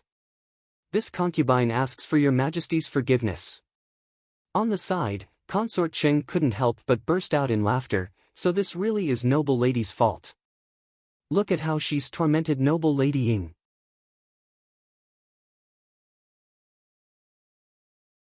Chapter 845. Consort Zheng's expression instantly became unsightly. When Queen Zhao saw this, she felt much more at ease and even inwardly praised Noble Lady Ying for being so considerate. However, on the surface, she worriedly assumed the posture of a matriarch and asked, "How is my poor little 15th now?" Replying to Your Highness, the 15th princess condition has stabilized after the doctor's examination. However, the doctor also said that the 15th princess' illness still requires someone to take care of her closely. As she spoke, she obediently knelt there without moving, looking like she was waiting for the queen's punishment. Queen Zhao smiled without batting an eyelid. "Noble Lady Ying, you can rise. You saved little 15th's life, so being a little late is nothing. You've done well. Come, reward her." Noble Consort Zheng's expression turned especially unsightly all of a sudden, and her sharp fingernails nearly pierced into her palms. She cursed that damn wet nurse a million times in her mind as malicious thoughts surged violently in her mind. "Thank you, Your Highness the Queen." Noble Lady Ying smiled bashfully and accepted the Queen's reward from the tray. She bowed and retreated to the side, sitting down in a well-behaved manner. Arbor glanced at her. The two of them were seated quite far from each other, with quite a few princesses and commandery princesses between them. It was also at this moment that the embarrassed Wu Hongma quietly slipped back to her seat, no longer mentioning the matter of asking for Wu Xiaosu's life. Since she didn't mention it, Arbor didn't bother to pay attention to her. Queen Zhao was currently using this as an excuse to reprimand Consort Zheng. "Younger sister Zheng, little 15th's body is weak, yet you don't know how to take care of her. If that wet nurse hadn't carried little 15th out today and coincidentally asked Noble Lady Ying for help, how do you think this matter would have ended?" Consort Zheng couldn't help but be furious. She gritted her teeth so hard that they were broken, but on the surface, she had no choice but to stiffen her neck and turn her head to thank Noble Lady Ying from several short tables away. Noble Lady Ying shook her head. "I don't deserve Your Highness' thanks." However, the princess looked a little pitiful. It was such a cold day, yet she was only wrapped in a thin blanket. Now that Your Highness is pregnant, she's afraid that the princess's illness will pass, so it's not wrong to leave her in the side hall to recuperate. However, there are some daily necessities that should not be neglected. What? When Queen Zhao heard this, she was greatly shocked. Little 15 has just turned 3 years old. Consort Zheng, you actually threw her to a side chamber to be raised? How dare you neglect her like this? Consort Zheng's eyelids twitched. She hurriedly stood up and almost knocked over the wine beside her. No, Your Highness. Preposterous. Queen Zhao seized the opportunity to fly into a rage. The entire brilliant Sun Hall became silent. Everyone felt that today's New Year's feast was simply challenging their hearts. Noble Consort Zheng, vassal king consort of Nan, Her Majesty the Crown Prince Consort, Her Majesty the Queen, all of these women of high status were playing out one drama after another. Those noble ladies and madams with titles didn't know whether they should continue sitting here or quickly withdraw and let Her Majesty the Queen handle this family matter. You're really heartless. Queen Zhao slammed the table and angrily said, no wonder that wet nurse went everywhere to seek treatment, but no one cared. So it was you. You neglected little 15th. No, Your Highness the Queen. My poor little 15th. A cold light appeared in Queen Zhao's eyes. Why haven't you brought over this queen's poor daughter and let me take a closer look? Consort Zheng's anger rose 3 feet high, and her body suddenly turned cold for no reason.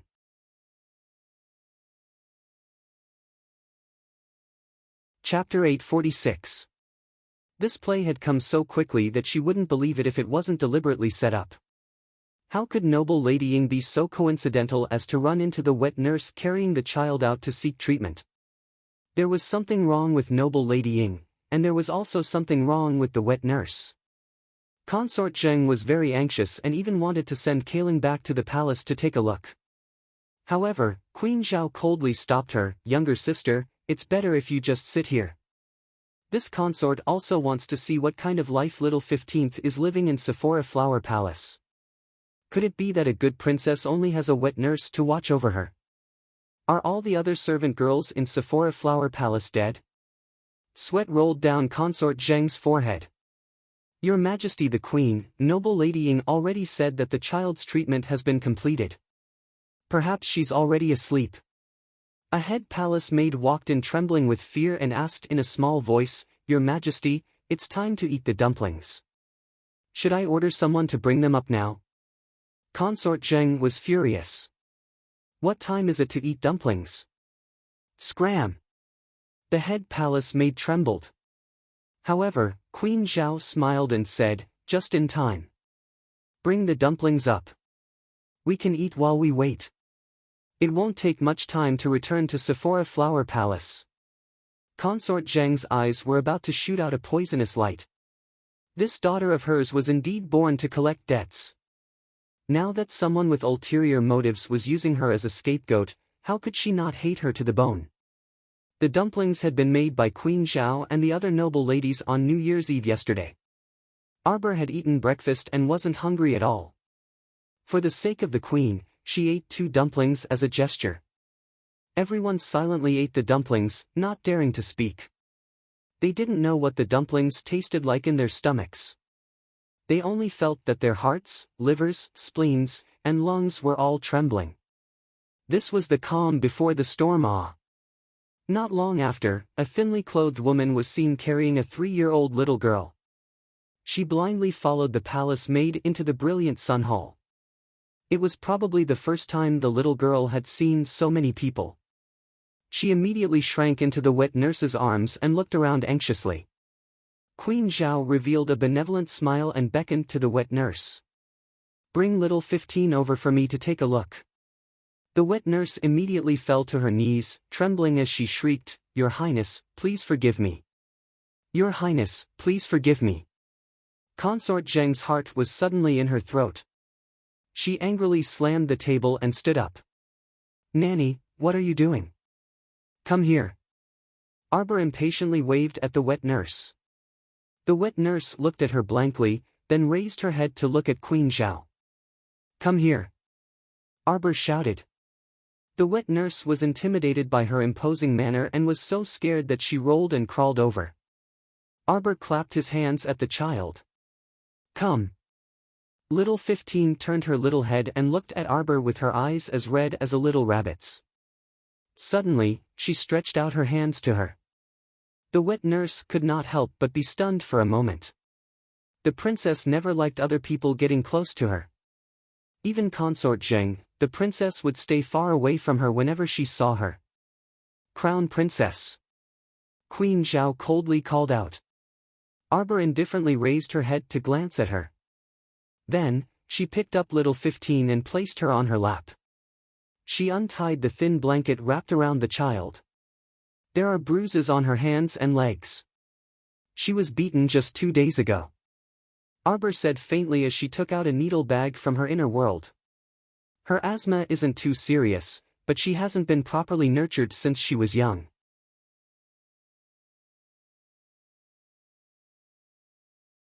Chapter 847. Performing acupuncture 3 times can alleviate the initial symptoms. Performing acupuncture 9 times can completely cure the problem. As Arbor spoke, she had already quickly performed acupuncture on little 15th. Severe malnutrition. Arbor coldly glanced at Consort Zheng and sneered, I never thought that the child of the great Consort Zheng would also starve. Audacious Consort Zheng. Queen Zhao angrily rebuked, how did you take care of Princess 15th? Consort Zheng panicked and hurriedly explained, this concubine has always taken good care of little 15th.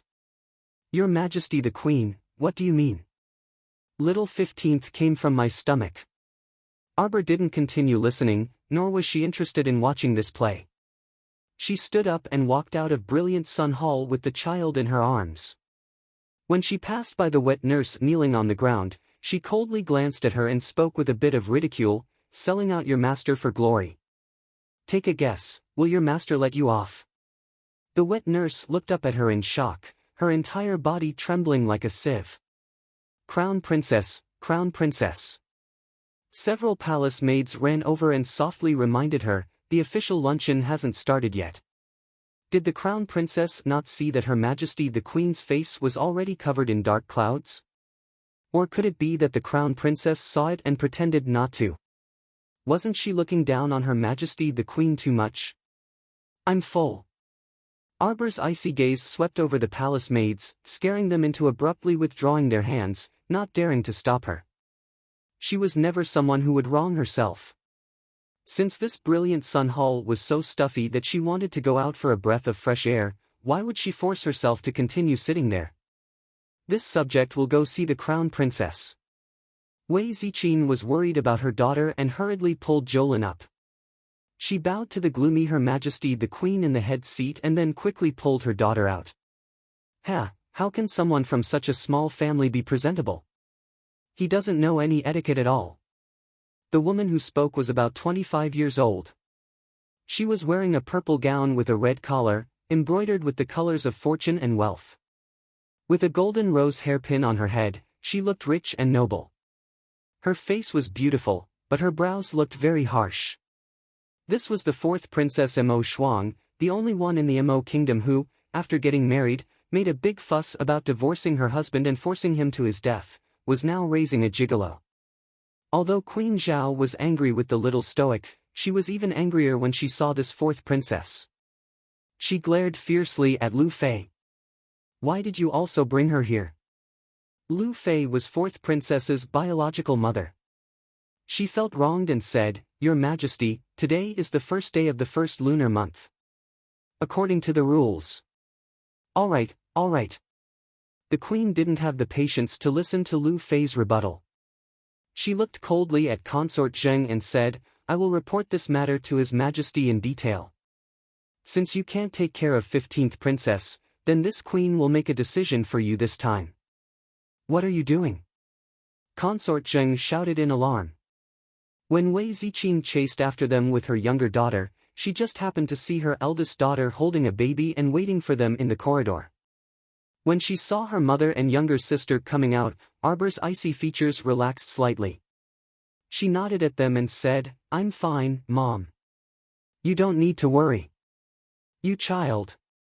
Wei Ziqin heaved a sigh of relief. She pulled Jolin forward and reached out to hug her eldest daughter. But I'm not happy.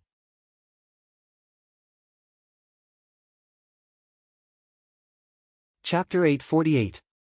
This child had been sharp since she was a child. She should be able to tell at a glance that Her Majesty the Queen didn't like her. Arbor carried little 15 and walked along the winding path of broken cobblestones. In a withered garden in winter, only a few small flowers that didn't fear the bitter cold drilled out of the ground. Because they were worried that the flowers and trees would mutate, the palace had wantonly built all kinds of gardens 2 years ago. Some of the exotic flowers and plants were directly cut down. Generally, the most common flowers that had never mutated were planted. "Mom, I'm thinking, isn't this marriage a bit too rash?" Xiao Mu sat on a swing and lightly tapped the ground. She raised her body slightly and raised a hand to touch the thin and weak little 15 in her arms. Wei Zichin's eyes were filled with faint bewilderment. Could it be that her daughter's heart was beating the drums of retreat? "Chow Chow, let mother tell you, Xiao Imo is a good child, don't take your anger out on him. Don't you think the crown prince is wronged? The trouble caused by this group of imperial concubines will be blamed on him again." Wei Zichin was a bystander. She saw how well little Imo treated her daughter. If there was even the slightest bit of unkindness, she would definitely not agree to marry off her daughter. "Mother, that wet nurse is one of the queen's people." So, this scene was completely arranged by Queen Zhao. It was just that noble Lady Ying, this variable, appeared midway. Or perhaps it could be said that with noble Lady Ying as a variable, this scene became even more exciting to watch. In other words, without noble Lady Ying, the wet nurse's complaint today would still be vigorously reported to the queen in front of all the madams and young misses. The queen wanted to grandly and honorably strip Consort Zheng of her daughter's custody. Wei Zichin looked at her daughter in shock. "You? How did you know?" Arbor sneered and sighed softly. "Perhaps, my eyes are bright." "Sister, you're really amazing." Jolin sat on another swing rack with a look of admiration on her face. She looked at her sister with adoration. "You can even see that. You won't be at a disadvantage in the future." "Sister, sister." The baby sitting in Arbor's arms called out incoherently. "Although you have a father and a mother, you are still a poor child." Arbor stroked little 15's head and looked into the distance. In the withering winter, her gaze seemed to fall on a faraway place. Jolin looked at her sister who was sitting beside her. She had a feeling that she couldn't touch her. It was as if his sister at this moment was just a foam-like illusion. The moment he touched her, she would shatter. "Jojo." Wei Zichin couldn't bear to see this kind of empty and numb expression on this child's face the most. She hurriedly reached out and pulled her down from the swing. She hugged her and patted her back with all her strength. "Jojo, you're my daughter. I'm here for you. Sister, little Lin, is here too. Little Lin will protect you." Jolin also jumped down from the swing. She reached out her thin little arms and raised them high to hug her sister from behind. Arbor came back to her senses and couldn't help but smile. "What are you doing?" "I'm fine." She was just lamenting in her heart. Little 15 poked her little head out from between the two of them. She looked at this and then that, her eyes full of confusion. "Jojo, let's go home."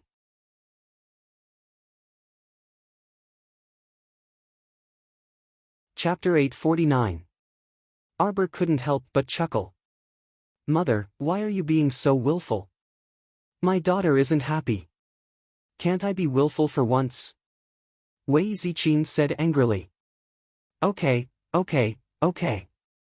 Then let's go shopping." Jolin immediately raised both hands and feet in agreement. "In your dreams." Wei Zichin raised her hand to pat her younger daughter's head. "Who would be selling things today?" As the three of them were talking, the tree branch moved and Prince Mo's head suddenly popped out. "Brother-in-law." Jolin called out happily. Wei Zichin hurriedly reached out to cover her mouth. "Don't make a fuss. Come, accompany mother." As she spoke, she secretly gave her son-in-law a look. The son-in-law immediately understood his mother-in-law's meaning. "Your wife is in a bad mood." Arbor raised her head to glance at Prince Mo, then indifferently lowered her head again. As expected, her attitude was very distant. Prince Mo's heart skipped a beat. He hurriedly ran forward and reached out to hug her. Slap! Arbor blocked his hand and carried little 15 back to sit on her swing. She didn't even bother to look at him out of the corner of her eye. Jojo, I've heard. You've been wronged. Mo Lien hurriedly took the initiative to admit his mistake, his handsome face full of remorse. Don't worry. After this New Year's banquet ends, we won't come if there's nothing. Is noble ladying the person you arranged to come in? Mo Lien's voice suddenly stopped. He cautiously glanced at Arbor. Her? What did she tell you? She's too smart. She was able to cooperate with your imperial mother halfway through the show. Arbor abruptly flung the crown prince's hand away. I won't adapt to this kind of scheming life. Instead of letting her scheme against others, she might as well clean them up with her own hands. Mo Lien's heart twisted. He hurriedly reached out to pull her into his arms. I didn't ask you to adapt. Do I get used to you? His head rubbed restlessly against the side of her neck. I go where you go. If you go to the sky, I will go to the sky. If you go to the sea, I will go to the sea. It's decided then. Arbor was slightly startled. Half of the resentment that he had been holding in for a long time was released. He looked at him and asked curiously, why do you always give in to me? You're my little emperor baby. What else can I do but accommodate you? Prince Mo said matter-of-factly, you like to shake off my hand when you're angry. I feel terrible. Your family is too annoying. Arbor suddenly stretched out his leg and kicked him. It's all your father's fault for marrying so many mistresses. They're always looking for trouble. Yes, yes. It's not my fault. It's all my father's fault. Your stepmothers are all troublemakers. They're so annoying. Isn't that so? In the future, I won't enter the palace and won't see them. And your mother, look at me. My nose is not my nose and my eyes are not my eyes. It's not like I have to marry you. If it doesn't work, then even if. Pitch. Xiao Mu abruptly shut her mouth. Her small mouth that had been blabbering non-stop at Mo Lien had already been overbearingly blocked by him. He didn't give her a chance to continue speaking. This kiss completely swallowed all of the little stoic's complaints. I'm telling you, I admit to all my mistakes, but you're not allowed to say things like, forget it, again. Mo Lien angrily bit down hard on his lips. Arbor exclaimed, were you born in the year of the dog? Mo Lien raised his phoenix eyes and lifted her small chin with a finger.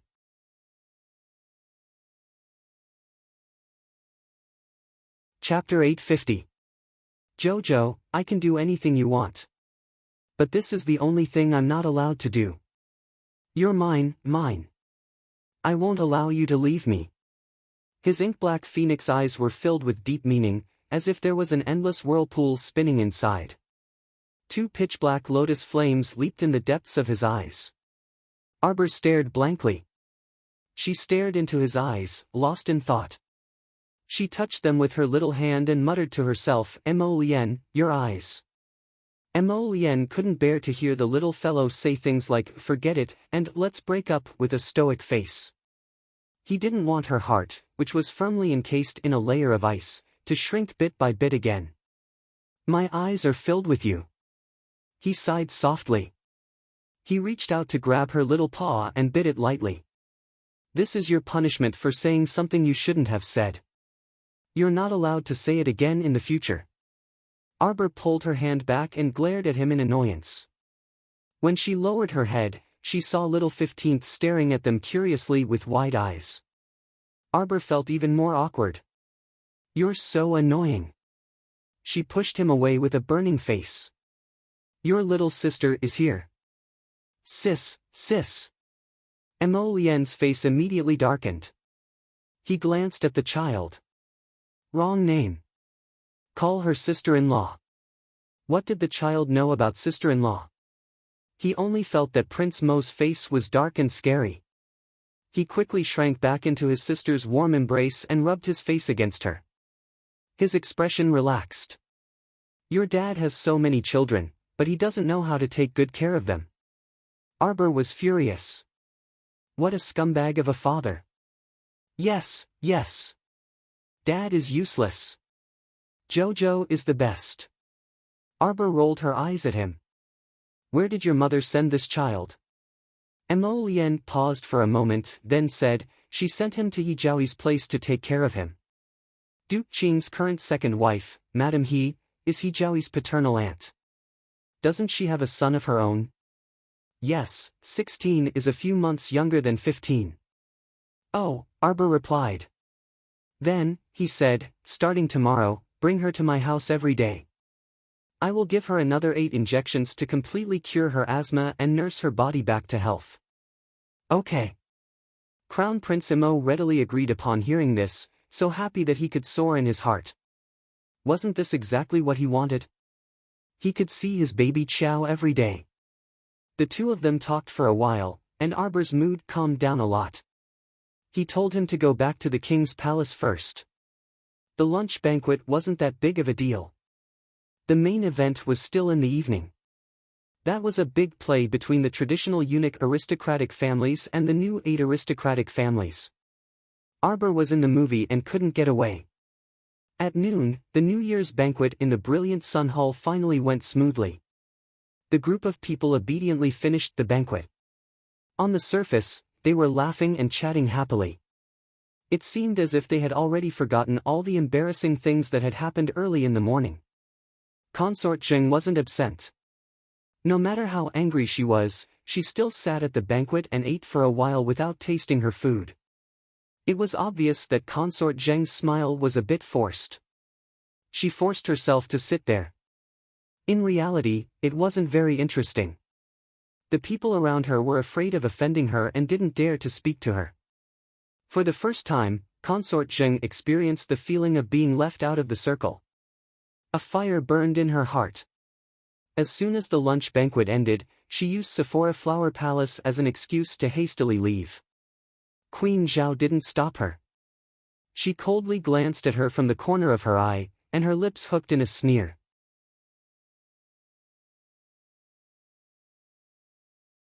Chapter 851. After 1 o'clock in the afternoon, people from the 8 great aristocratic families would enter the palace one after another. The people from Luo family troupe were also let in from the side door at this time, preparing to start the show at 2 o'clock in the afternoon. Everyone moved to Clearwater Fine Park. When the noblewomen heard that the Luo family troupe was invited this time, their faces instantly lit up with interest. Most of the noble ladies didn't like to watch shows, so the elders let the servant girls follow these ladies and let them stroll around Clearwater Fine Park on their own. The Luo family troupe was famous in the capital recently, especially before and after the New Year. When all the aristocratic families wanted to invite guests for banquets, they couldn't help but find some troupes to sing, perform acrobatics. Those smaller aristocratic families couldn't even invite the Luo family troupe. Arbor naturally didn't have any interest in watching shows. When she asked Wei Ziqin had a look of disdain. Mother was born in the countryside and can't listen to these meaningless things. Furthermore, Wei Ziqin wasn't stupid. If she insisted on sitting among the noble ladies, she would most likely be disdained, so why would she bother to join in the fun? Then mother, come back to the East Palace with us to rest. After the firecrackers last night, they didn't sleep well, so Arbor wanted to go back to the East Palace in the afternoon to catch up on some sleep. The 3 of them walked out of Brilliant Sun Hall, but before they could take 2 steps, they saw 3 people coming towards them. Once they met, Wei Ziqin recognized that it was the wife of Imperial College's vice principal, Madame Zhuang. The 2 ladies behind her with refined manners were the great king's second concubine, Xu Quan, and the legitimate 4th young lady, Xu Hui. What Madame Zhuang was most proud of in her life were these 2 daughters. The older one was virtuous, marrying the great king's son. The husband and wife were loving and respectful to each other. The younger one was even more beautiful, and the older one was modest, polite, gentle, and filial. Ever since she reached marriageable age, matchmakers would step on her doorstep every day. Xu Hui was 18 this year and had reached the marriageable age.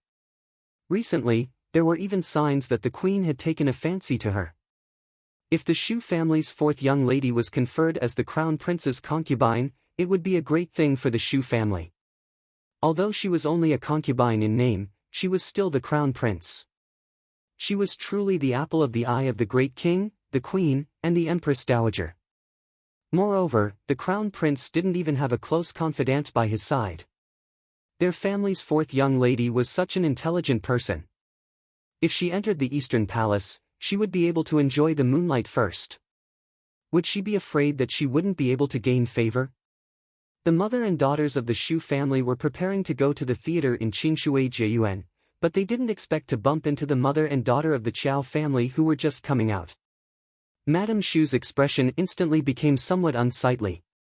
A few days ago, the crown princess refused to attend her eldest daughter's plum blossom banquet, which made her very unhappy. Deep down in his heart, he had already scolded him for being so shameless. Although Xu Quan persuaded her for a while, she was still a little angry.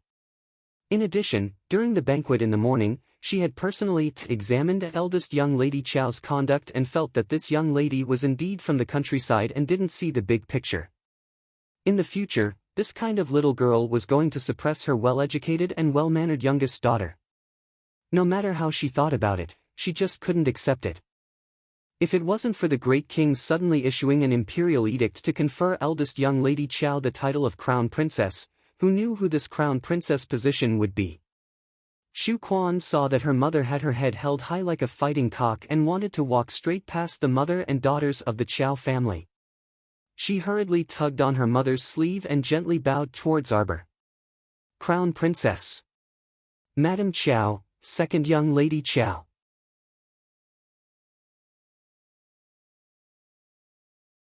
Chapter 852. Since other people were polite, Arbor was naturally polite as well. He returned a half bow and nodded. The great king's second consort. Madame Xu. Wei Ziqin took the initiative to greet Madame Zhuang. Madame Zhuang pretended to respond, her expression containing a bit of disdain. Ah, it's Madame Qiao. Xu Quan forcefully tugged at her mother's clothes, her delicate and pretty face slightly sunk. She smoothed things over and smiled at the Qiao family trio. We're just preparing to head to Clearwater Fine Park stage. Where is the crown princess going? Qiao Lin pursed her lips, her childish nature rising as she deliberately said loudly, we're waiting for brother-in-law to pick us up. Lin. Wei Ziqin patted the back of her daughter's hand and pulled her to her side. She nodded slightly at Madame Zhuang, who had an unsightly expression. My daughter spoke without thinking, please don't take offense. Madame Zhuang snorted and said with a fake smile, then you guys can wait here properly. When His Highness is free, he'll come over to pick you guys up. Madame Xu especially emphasized the word pick up, as if mocking the Qiao family trio's wishful thinking. It was obvious that it was impossible. His Highness was still entertaining civil and military officials in the king's palace, so how could he have the time to come to Brilliant Sun Hall to pick up the three of them? To think that they could think of such a thing. Poor upbringing. The contempt in Madame Xu's eyes truly flowed out, and it was very glaring. Qiao Lin's young and impetuous girl mentality immediately flared up. You really don't believe me? My brother-in-law will be here soon. Lin. Wei Ziqin saw that her daughter's temper had flared up, and her head was about to explode. She hastily reached out to hold her small hand. All right. Qiao Lin just couldn't bear to see others belittle her mother. This Madame Xu was like a proud peacock, even looking at people with her nostrils. Mother. On the other end, Xu Quan was also extremely embarrassed. She continuously tugged at her mother's sleeve, but Madame Xu angrily flung her hand away. Humph, Madame Zhuang glanced at Qiao Lin with displeasure. With a haughty expression, she said, Madame Qiao, it's better to teach your daughter well from a young age. Look at our family's Xu Hui. Her etiquette and behavior all conform to the norms. Even Her Majesty the Queen praises her from time to time. If the second miss wants to find a good etiquette instructor, I have a good recommendation here. Otherwise, in another 2 years, when she gets older, she won't even be able to find a husband. Jolin's face turned red with anger. Wei Ziqin was so angry that her entire body trembled. Without another word, Arbor flew up and slapped Madame Shu's face. Ah! Madame Shu didn't expect that the crown princess would suddenly slap her. The sound of this slap immediately attracted a lot of attention. Madame Shu felt that she had completely lost all of her face. She was the wife of the vice principal of Imperial College and came from a scholarly family, yet she was embarrassed by the mother and daughter of the Chiao family today. Arbor did not stop. Could a slap be enough? It didn't exist. She couldn't be bothered to talk nonsense with this Madame Shu and directly gave her 2 more slaps. Madame Shu fell to the ground and started gasping for air. Her gaze was filled with terror. During the banquet in the morning, the crown princess had only exchanged a few words with Wu Hongma, and it was just that her aura was a little overbearing. When they really fought, no one could even think about interfering. Looking at the punches and kicks that were beating Madame Shu like a sandbag, which of the noblewomen passing by would dare to stop them?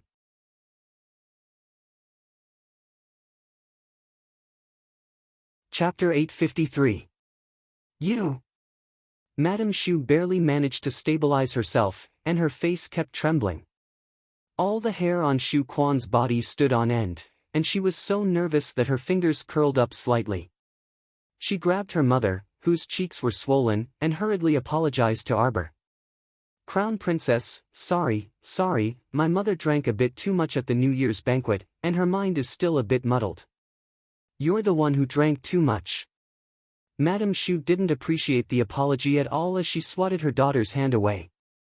She pointed at Wei Ziqin and angrily said, "You're just a village woman, but your daughters are each more vulgar and barbaric than the other. Are you all dead? Why did you let the crown princess do it alone?" A cold rebuke sounded from behind the Chiao family's mother and daughters. When this rebuke sounded, Shu Quan felt like her scalp was about to explode. The hidden guards who were secretly observing couldn't help but grumble and hurriedly rushed out.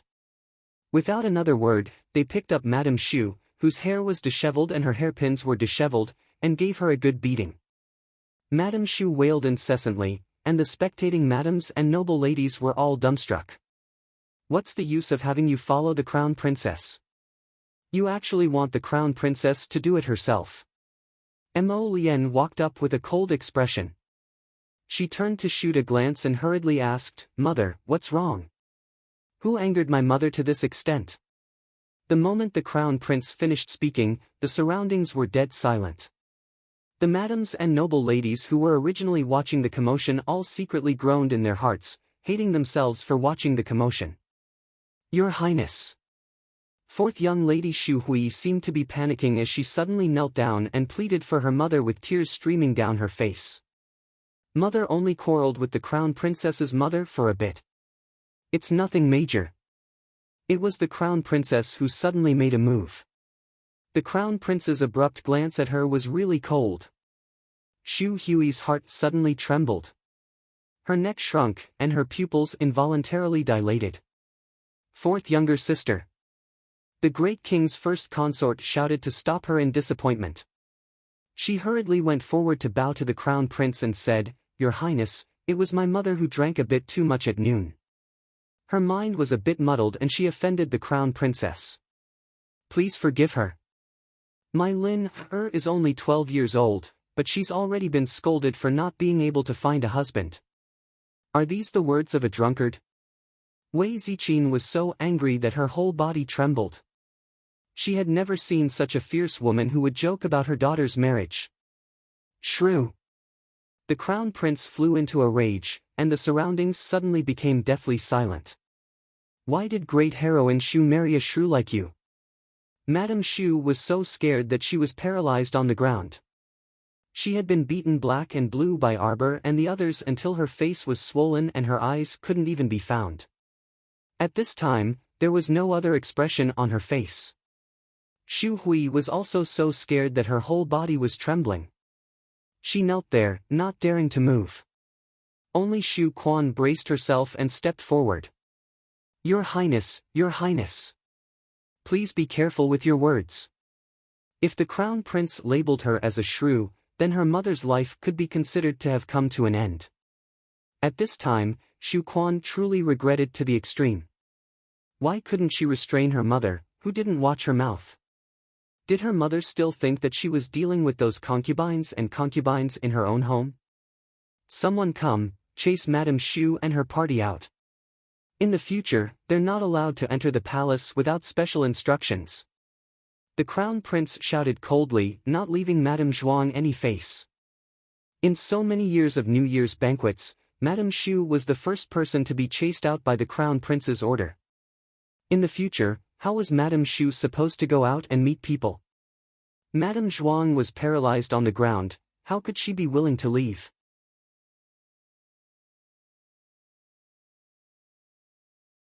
Chapter 854.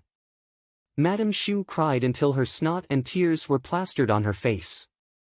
At this moment, her image was completely destroyed. Two eunuchs stepped forward and directly picked her up from the ground. Placing their arms around her, they carried her out of Brilliant Sun Hall. Madame Xu kicked her legs and screamed incessantly. This commotion was so loud that Queen Zhao could no longer pretend not to hear. Queen Zhao walked over with elderly nanny Huaxian, Green Mammy, and several palace maids. Seeing this situation, she couldn't help but feel a headache. "Your Majesty the Queen, Your Majesty the Queen." Madame Xu struggled on her deathbed and wanted to pounce on the Queen, but she was firmly held down by the two eunuchs. "Crown Prince, what are you doing?"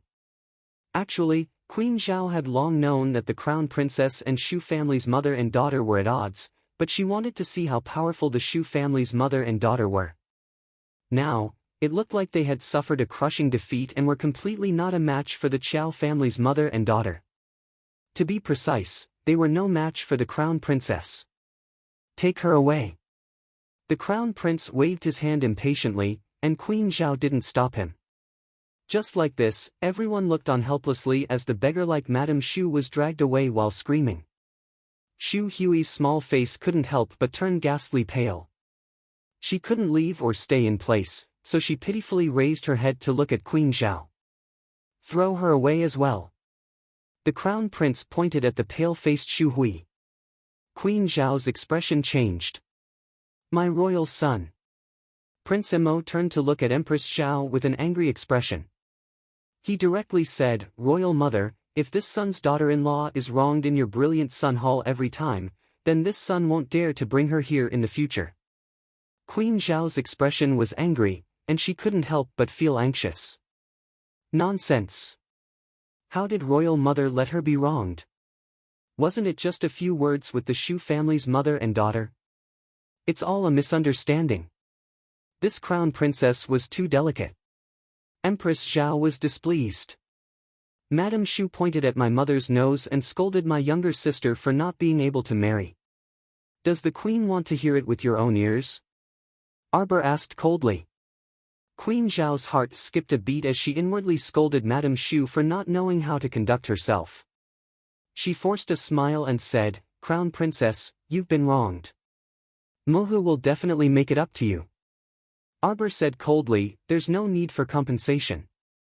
I only hope that Your Majesty the Queen will punish Madame Xu properly so that she won't be a frog in a well who doesn't know how high the sky is. Imperial Mother, issue an edict and send an etiquette instructor to Madame Xu. Let her relearn etiquette and rules for 3 months so that she won't boast about how well-mannered she is." Prince Emo grabbed Empress Zhao's arm and shook it. Empress Zhao looked at her son helplessly. If she were to issue such a decree, it would make everyone in the capital laugh at Madame Xu. Madame Xu had always boasted that she had taught a pair of outstanding girls. However, she herself had to learn the rules from the new when she was old. This was truly ironic. However, if he didn't listen to his son today, it seemed like he wouldn't be able to let go of his resentment. After weighing the pros and cons, Empress Zhao still felt that her son was more important. She was afraid that her precious son really wouldn't come to the Brilliant Sun Hall in the future, so she issued an edict to the Xu family. When the bruised and battered Madame Xu received this edict, she was like a bolt from the blue. How she would throw a tantrum and hang herself would be a story for another day. When the night banquet arrived, Arbor, who was in high spirits after a good night's sleep, followed Prince Emo into Clearwater Fine Park. The night fell rather early in the winter. The luminous pearls among the flowers were all lit up, illuminating the surroundings in a blur. Crown Prince, Crown Princess has arrived. Following the announcement, everyone from the 8 great patrician families in the bright main hall uniformly looked towards the entrance.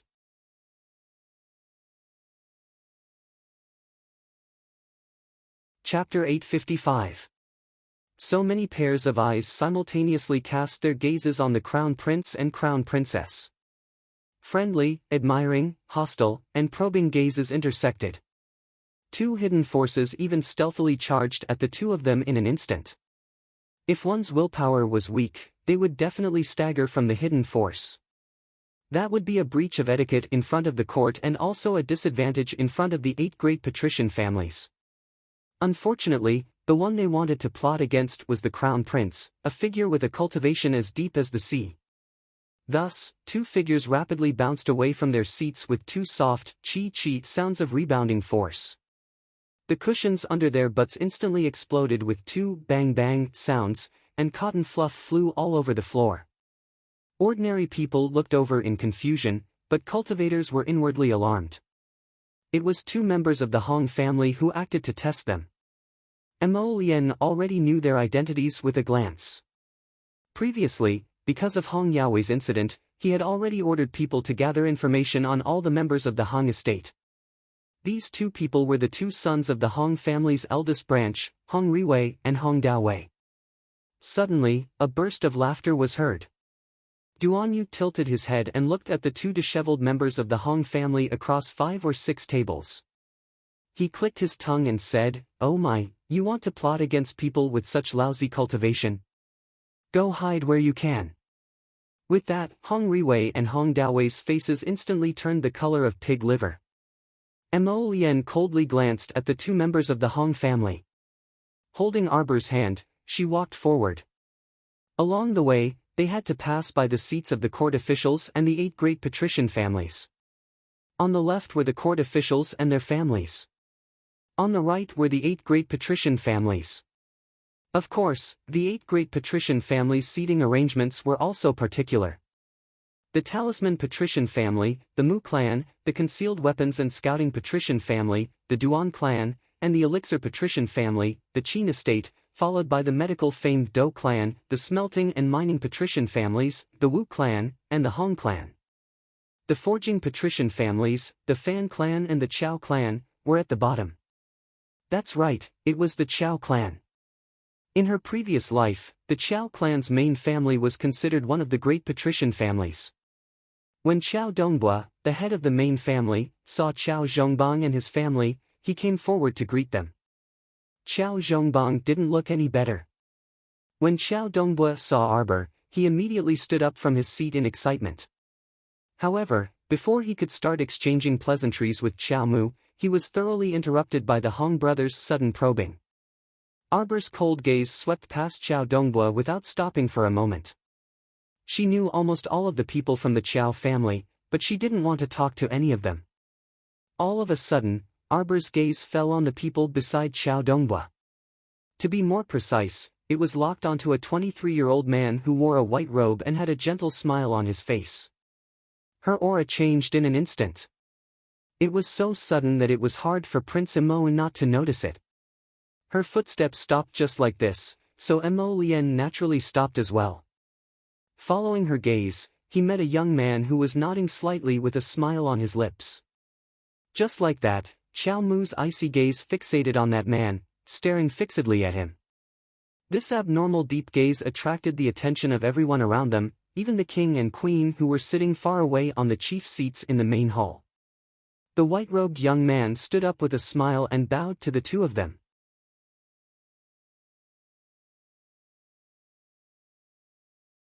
Chapter 856. Duanyu tilted his head and glanced at Arbor in a slight daze. Miss Chao's gaze was too focused, right? It truly made one feel displeased. The 2 young masters sitting next to Duanyu were the Qin estate's 2 young masters. At this time, eldest young master Qin was propping up his chin with one hand and looking at his younger brother with a slightly tilted head, asking with his eyes, "Is that right?" Young Master Omega Kotoku pursed his lips tightly and didn't say a word. Eldest young Master Qin's brows suddenly relaxed, and he smiled. Seeing his younger brother's displeased appearance, he was 100% sure. That Mu Xiaobao who suddenly disappeared from the Qin estate and left behind a fake name was definitely this crown princess in front of him. TSK, Mu Xiaobao's appearance had truly changed greatly after not seeing him for so many days. It made one's eyes light up. Oh, facial paralysis was still facial paralysis.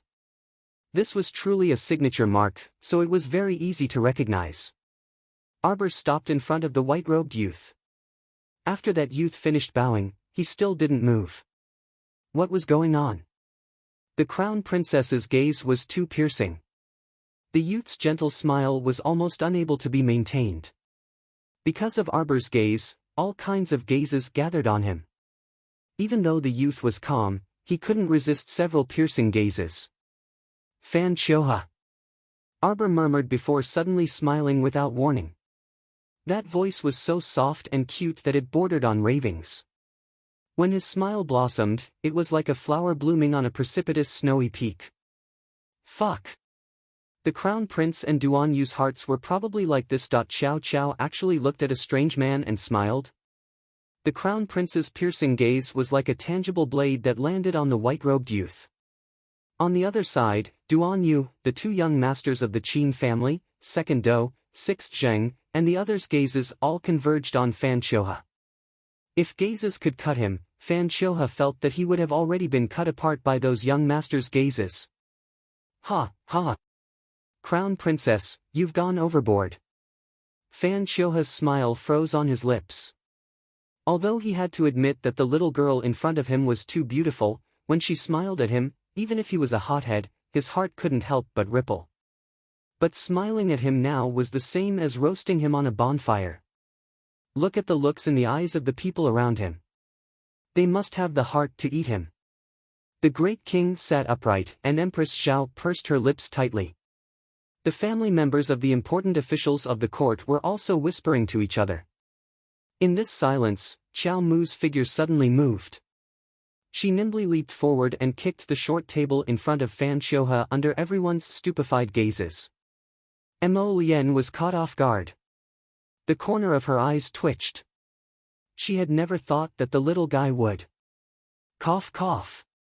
Suddenly rushing up and smashing. This was simply unexpected. The wine cup in eldest young Sir Qin's hand rolled onto the small table with a clang, and a trace of disbelief appeared in his amorous eyes. She really hit him as soon as she started. In contrast to himself, who had been slapped by the little guy in private, and then looking at Fan Qiuhe, who was currently in a sorry state in public, eldest young Sir Qin suddenly guffawed. Sure enough, there was no worst in this world, ha ha ha ha ha. Fan Qiuhe was forced to retreat by Arbor's sudden kick, but he couldn't resist that short table that flipped a few times in the air and ruthlessly smashed at his feet.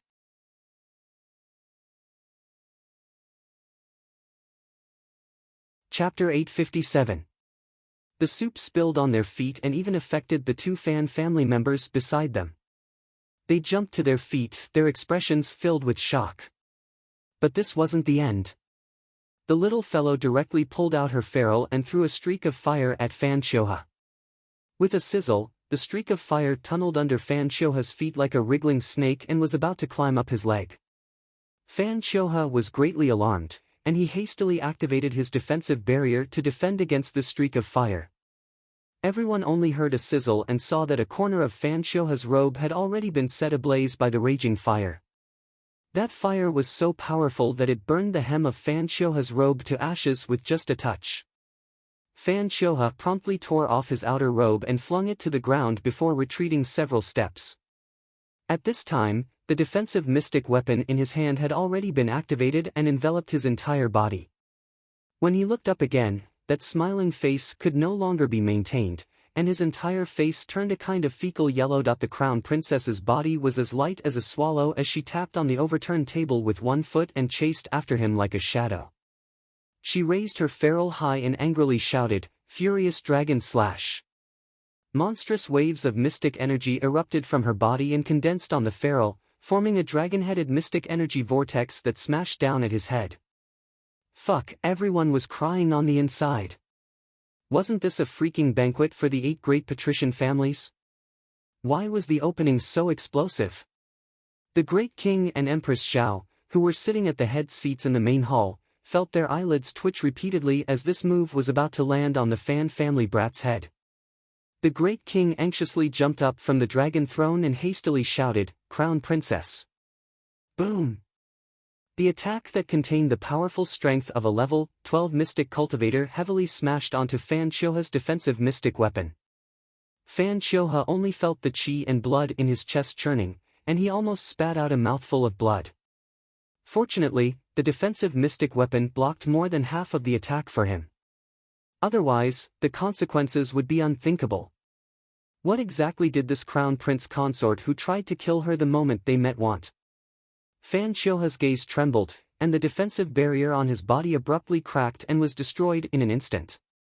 He barely moved the corners of his mouth, trying to show a decent smile. But at this moment, he really couldn't bring himself to laugh. Arbor suddenly swung his arm, and the Fan and Xiao family members who were originally dodging to the side because of the battle cried out, and they all took a step back in horror.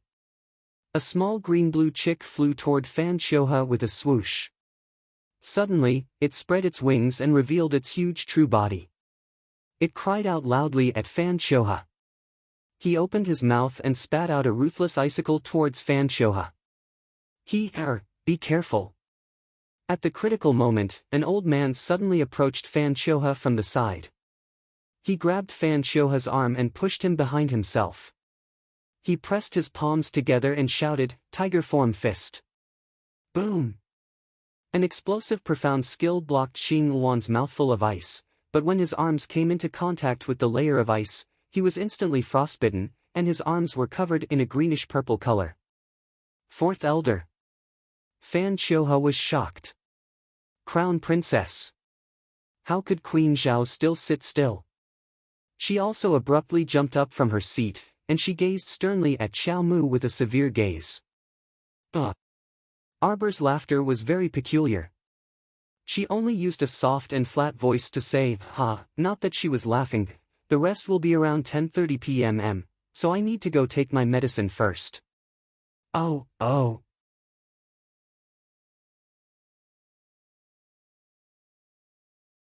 Chapter 858.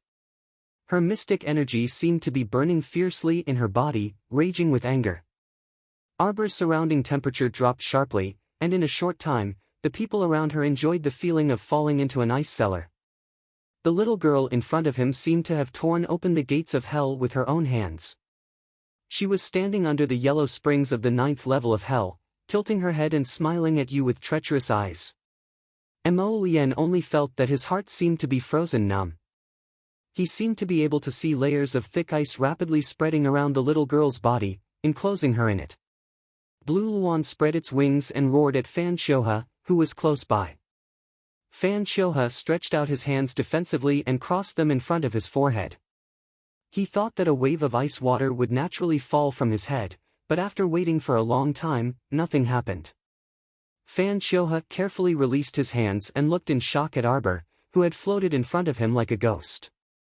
Crown Princess. Fan Xiuhe almost fell on his butt. Do you see this dagger? Arbor calmly summoned an ordinary dagger from her inner world and stroked it over and over again as if she was caressing her beloved artifact. There was even a trace of demonic light emitted from his pupils. She suddenly aimed the dagger at Fan Xiuhe's heart. Hey! Crown Princess. Although Fourth Elder's arms were frozen stiff, he still shouted in time and flashed to Fan Xiuhe's side. Don't worry, I'm very patient. Xiao Mu pressed the ice-cold dagger in her hand against Fan Xiuhe's cheek, and her small face that was as fair as jade also drew closer. She looked at Fan Xiuhe's abruptly widening eyes up close and whispered softly into his ear, "You won't die so easily. Just like me in the past, crawling in the dark. Like a stinking, rotting corpse. I lost my limbs and could only use my head and body, like a pitiful, trembling, and weak little reptile. Ha. I will definitely give you an unforgettable death." Her voice sounded neither close nor distant in Fan Xiuhe's ear, almost like a dream. It was so soft that it made his heart tremble. Fan Choha suddenly felt the dagger on his cheek withdraw. "Jojo!" Prince suddenly reached out and pulled her into his arms. Only then did the bone-chilling cold that felt as if his entire body had fallen into an abyss disappear. Arbor turned around and blinked her beautiful watery eyes. The strange expression on her face gradually faded away, and it gradually returned to that rigid paralyzed face. It was so quiet that one could hear a pin drop. After witnessing the crown princess angrily scolding Princess Anam and beating up Madame Shu in the morning, the noble ladies and young misses were already used to it. Their expressions weren't as strange as the court officials. The Fan clan of the 8 great clans is only a so-so. You hit the young one, and the old one can't wait to take the hit.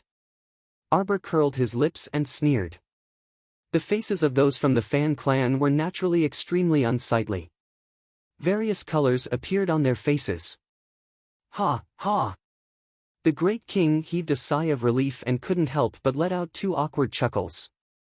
He coughed and said, "The crown princess, is young and impetuous, so it's indeed inappropriate for her to exchange blows with others." Cough, she's young, she's young. It's inevitable that she won't entertain you well. Everyone from the Fan clan, please don't take it to heart. Sit, all of you sit. Bullshit. Anger appeared on the faces of those from the Fan clan. The crown princess had clearly used a killing move just now.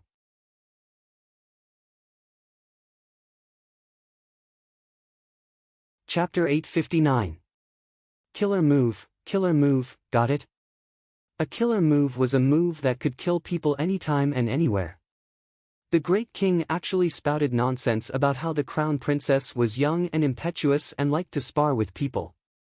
Freaking exchanging blows and learning from each other, so she hated that she couldn't take people's lives everywhere, right? Ahahaha. The great king was still laughing awkwardly as he greeted everyone from the Fan family. It wasn't until Empress Zhao cast him a glance and ordered a junior royal maid to replace the low table in front of the Fan family that the great king realized that the tables in front of Fan Choha and the others had either been kicked over by the crown princess or shattered by the crown princess' mystic energy. Ha! The great king could only continue to laugh awkwardly to cover up his awkwardness. Cough. This freaking oddball crown princess. She kept biting onto young Master Fan the moment she entered.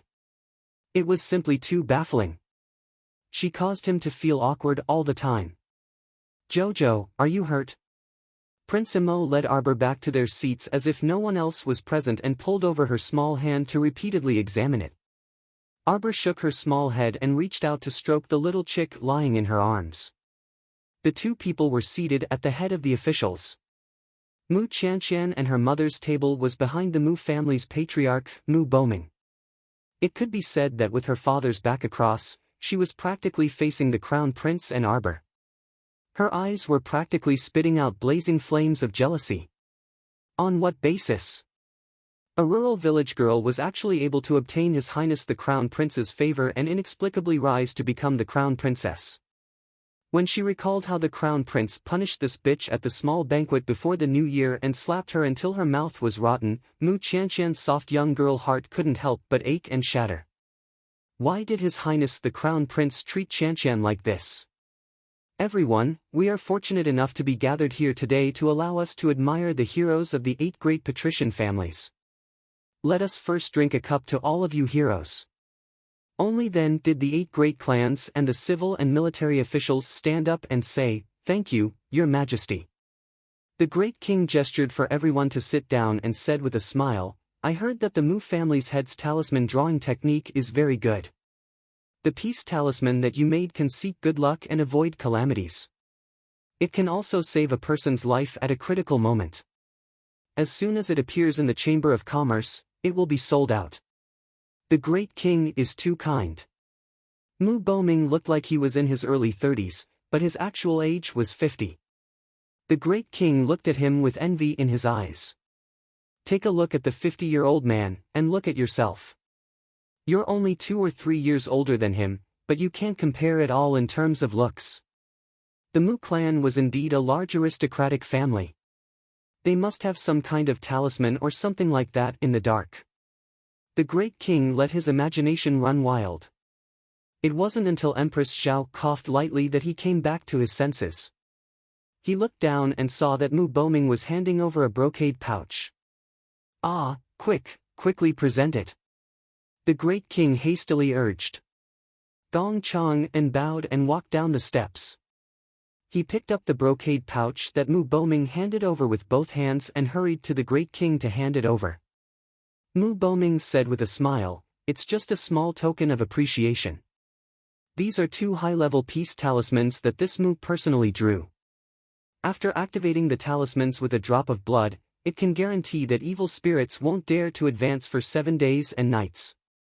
It can seek good luck and avoid calamities, and it can eliminate any forbidden technique or curse cast by a curse caster. This is specially presented to His Majesty and Her Majesty the Queen."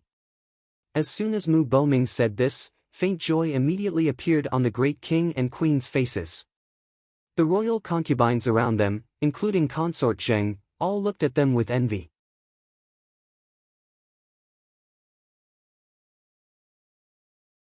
Chapter 860. That was a protective talisman that was hard to find even in peaceful times, let alone now. It was said that if one carried a protective talisman made by Great Master Mu on their person, no evil beings or ghosts would dare to approach them. Otherwise, they would be pulverized by the protective talisman's talisman energy. The great king and the queen had both heard the crown prince mention before that a curse practitioner had appeared in the Mo kingdom capital. Now that Mu Boming was so tactful, gifting 2 protective talismans that could dispel forbidden curses, it could be said that he had done it at the perfect time. He simply won the hearts of the great king and the queen. "Family head Mu, this is a very good move." The great king nodded with a chuckle. "Someone come quickly. We want to reward family head Mu generously." "Thank you, Your Majesty." Mu Boming bowed neither obsequiously nor haughtily. "Jojo, how is that talisman?" The crown prince pressed against Arbor's ear and asked in a small voice. "It's not very good," Arbor said indifferently, her small hands fidgeting about as she sprinkled a spoonful of minced meat into her small bowl of soup. "I'll get it for you." Seeing her 2 small hands fidgeting about, the crown prince hurriedly brought the bowl over for her while secretly asking, "Is that really an advanced-level protective talisman?" "It is." Arbor fidgeted with her small hands as she said indifferently, "But the intermediate-level blue protective talisman that I drew with ebony can last for 12 days after it's activated. Do you want it?" Arbor took the small soup bowl from his hand and poked at it with a spoon before taking a sip. "It's just that it's not very useful." Prince Imo nodded repeatedly. Arbor took out 2 talismans from her inner world and tossed them to him. "I drew it for fun." Imo Lien looked at her with a grin. "Jojo, you're better at drawing than family head Mu even for fun." Arbor glanced sideways at Mu Boming. Seeing that he had already returned to his seat after offering the talismans, she said neutrally, "Family head Mu's talisman drawing skills are pretty good. I just had a little more fortuitous encounter than them."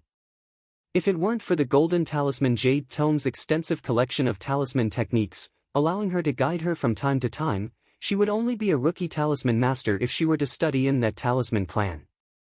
Thinking of this, he felt a sense of gratitude towards this ancient book in his heart. The corners of Imo Lien's lips curled up slightly.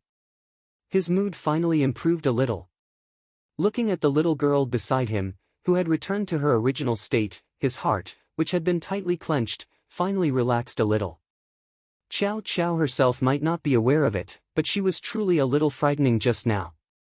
Those pitch-black eyes were filled with thick black mist. When she stared at Fan Xiuhe, no one would think that she was joking. This humble one has heard that 10 days after the Spring Lantern Festival, the 8 great clans will have a competition. That's right. Mu Boming smiled. Qiao Dongbua, who had been in a state of excitement, had been looking at her in shock and surprise since the beginning of the fight in Arbor. It wasn't until now that Qiao Dongbua abruptly calmed down from his excitement. If the Qiao clan's main branch obtained such a heaven-bestowed genius, Why would they fear not winning the competition between the 8 great clans after the Spring Lantern Festival? Chao Dongbua stood up, beaming with joy, and cupped his hands at the Great King. Great King, this humble one is Chao Dongbua, the head of the Chao clan. The Crown Princess's maternal uncle. His words caused an uproar. Everyone couldn't help but turn to look at the unsightly expressions of Qiao Zhongbang and Wei Ziqin before curiously shifting their gazes to the Crown Princess. Mo Lian's expression also darkened. He had long heard about how Qiao Zhongbang and his wife were rejected when they went to the main branch after moving to the capital. He didn't expect that the main branch's patriarch would be so shameless as to shamelessly come to acknowledge his relatives at this New Year's banquet where the 8 great clans were gathered. You're tuning in to the Passion Pages YouTube channel. We're so grateful for your support, and don't forget to subscribe to join us on this incredible journey through captivating stories. Your generosity through donations truly makes a world of difference, as it's the primary source of revenue that allows me to expand and enhance this channel for you. Thank you from the bottom of my heart for being a part of this adventure.